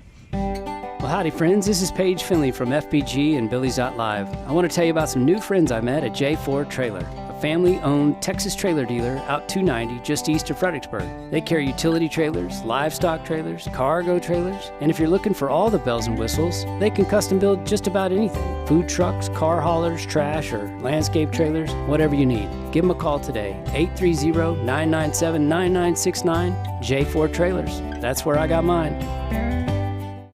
Texas Hill Country Orthopedic, the official sports medicine provider of the Battling Billies. Our board-certified and fellowship-trained doctors provide personalized and comprehensive bone and joint care for all ages. We utilize the latest technologies like platelet-rich plasma treatments. And also unique to the Hill Country, we offer anterior hip replacement. Whether you've suffered a traumatic injury to your shoulder or are just tired of dealing with arthritis pain in your knees, Texas Hill Country Orthopedics and Sports Medicine is here to help. Strayer & Offers has been going strong since 1928. They specialize in tires and tire repair, wheel balancing, front-end alignment, brake repair, tune-ups, oil changes, belts and hoses, complete auto repair. Make sure you check out the Kawasaki mules and custom-built trailers, ready to go to work for you. For quality Chevron products, Strayer & Offers, 509 South Adams Street, Fredericksburg. Call 830-997-4382. Check them out online, StrayerAndOffers.com. We're back live here, Fredericksburg, Battling Billy baseball field. Thank you, Scott. Scott, for bringing the jerky in here tonight for the snack here later in the game. Paige had to put us on the screen, feeding our face. It's out there. So, but Billy's down to their final 3 outs, like we talked about there in the top half of the innings. Got to be nice to just get something going here, score a run or two, hit some balls hard. Yeah, just be and try to get some momentum going for that Thursday game against Wimberley, who, as we mentioned earlier, lost to Bandera. So at this point, the way things are standing, that means Bandera is 1-1, Wimberley's 1-1. If this game stands up like it is tonight, Fredericksburg Billies will be 1-1, and then either Davenport or Canyon Lake will be 1-1. Yeah, that's more than likely. Right. Well, they both won. No. One of them lost. Yeah, one of them could be 2-0. But needless to say, if Canyon Lake beats Davenport, then you got 4 teams at 1-1 tied for second place after 2 games. Yeah, and like I said, like we said at the beginning, it's going to be a well, obviously Bandera won too, so there's six good teams in this district, and it depends on how did he not see that? Yeah. That was weird. But he still made the play over to first for out number 1 here in the bottom of the 7th. Stick around here for the post-game show. Going to try to get an interview with Coach De La Cerda after this game, just to have a little discussion, and hopefully we can get him. We'll be trying to do that once this game concludes. But, and playing 3 rounds, so there's going to be, 18 games? Everybody's going to play 18 games? There's 6 teams, so it'll be 6 15. teams, 15 games. Yeah. I thought there were 7. I think there's just No, 6. there's 6. There's 6. You're right. There's a fly ball to left field by Threadgill, so Hill makes the play on that one. So Billy's now down to their final out. Looks like we'll have a pinch hitter. Yeah. It's going to be number 2. Brett Bowers. He'll be hitting for... I talked to his mom earlier, Scott, reserve grand champion at the Houston Livestock Show earlier this week. First pitch swinging, ground ball to the first baseman. Yeah, that's a pretty big deal. Yeah, that is a big deal. Well, that's going to be the ball game here. Like I said, we're going to try to get Coach De La Cerda on interview here after the game. Scott, overall, you throw out the walks and the hit by pitch, this is a completely different game, but it is baseball. And yeah, I mean, they straighten those things out. And their pitcher, you got to tip your cap to their pitcher. I mean, he really, he did. Cloudy pitched well and, kept us off balance. They played good defense. And we just unfortunately couldn't score any runs, so it wasn't going to make any difference. But, yes, the walks and the hit batters, that's got to get cleaned up. So, and I think we will. Yeah. Well, we're going to take a short break. I'm going to head down to the field and see if we can get Coach De La Cerda on an interview. We'll be right back. At the Real Estate Advisory Team, we know the Texas Hill Country, and we know Texas Hill Country Real Estate. With the Real Estate Advisory Team, you'll have a team of experienced local professionals who value honesty and integrity and work tirelessly to help you achieve your real estate goals. Give us a call or stop by today. We would be honored to help turn your Texas Hill Country dream into a reality. Go Billies! Hill Country Refrigeration has been providing the Texas Hill Country with quality heat and air conditioning service, installation, and repair for 47 years. They offer dependable, friendly, and professional customer service. Wilbert and Clara Ann Almers founded Hill Country Refrigeration in 1974, but have been enjoying Battling Billy sports for a lifetime. The Almers family are born and raised Billy fans. 4 generations, that is. Hill Country Refrigeration, where customizing comfort is their award-winning game. From one winning team to another, best of luck, Billies. Local high-speed internet in Gillespie County. Use it for work, fun, and everything in between. Advanced parental controls, online protection, simple, safe, smart. Get connected at nextstream.net. Please join us in keeping Fredericksburg and Gillespie County special. Be Texas friendly. Share the road. Put litter in its place. Respect private property. And protect our dark skies. Thank you for caring about our community. This broadcast is supported by Votive Hospice, a family-owned hospice founded by Fredericksburg natives. Votive Hospice is Fredericksburg's only joint commissioned accredited hospice and Fredericksburg's first community-based palliative care, which means their team can help you and your loved ones prior to needing hospice at no cost to you and your family. Knop Healthcare's palliative care program was just recently awarded accreditation by the Joint Commission in 2022, and that makes them Fredericksburg's only accredited palliative care program. VotiveHospice.com. They're with you. Welcome to Creek Street Dental, where we strive to treat our patients with compassion, kindness, and care. We utilize the latest technologies in our commitment to your family, offering cone beam technology, cosmetic dentistry, and sedation dentistry so you can sleep through your appointment. Stop by and meet our newest addition, Dr. Monica Montgomery, from the Fredericksburg High School class of 2014. Creek Street Dental on the corner of Creek Street and South Adams in Fredericksburg. My name is Rick Barangi, and I'm the owner and founder of the Long Neck Manor. I met Donnie several years ago because I was building a state-of-the-art barn for my giraffe, 10,000 square foot barn, and there's nobody in the area, not just Fredericksburg, but in the region that could understand the complexities of building such a structure. Donnie's team is amazing. When they come out here, they're very professional, they're quick, they're thorough. You get a product even better than you expected. This game, very well played game. What did you see out there? Well, Drake did a good job pitching today. His pitch count went up. Kudos to Boerne. They fouled off a lot of balls. Defensively, it was the cleanest game we had. We didn't have any errors.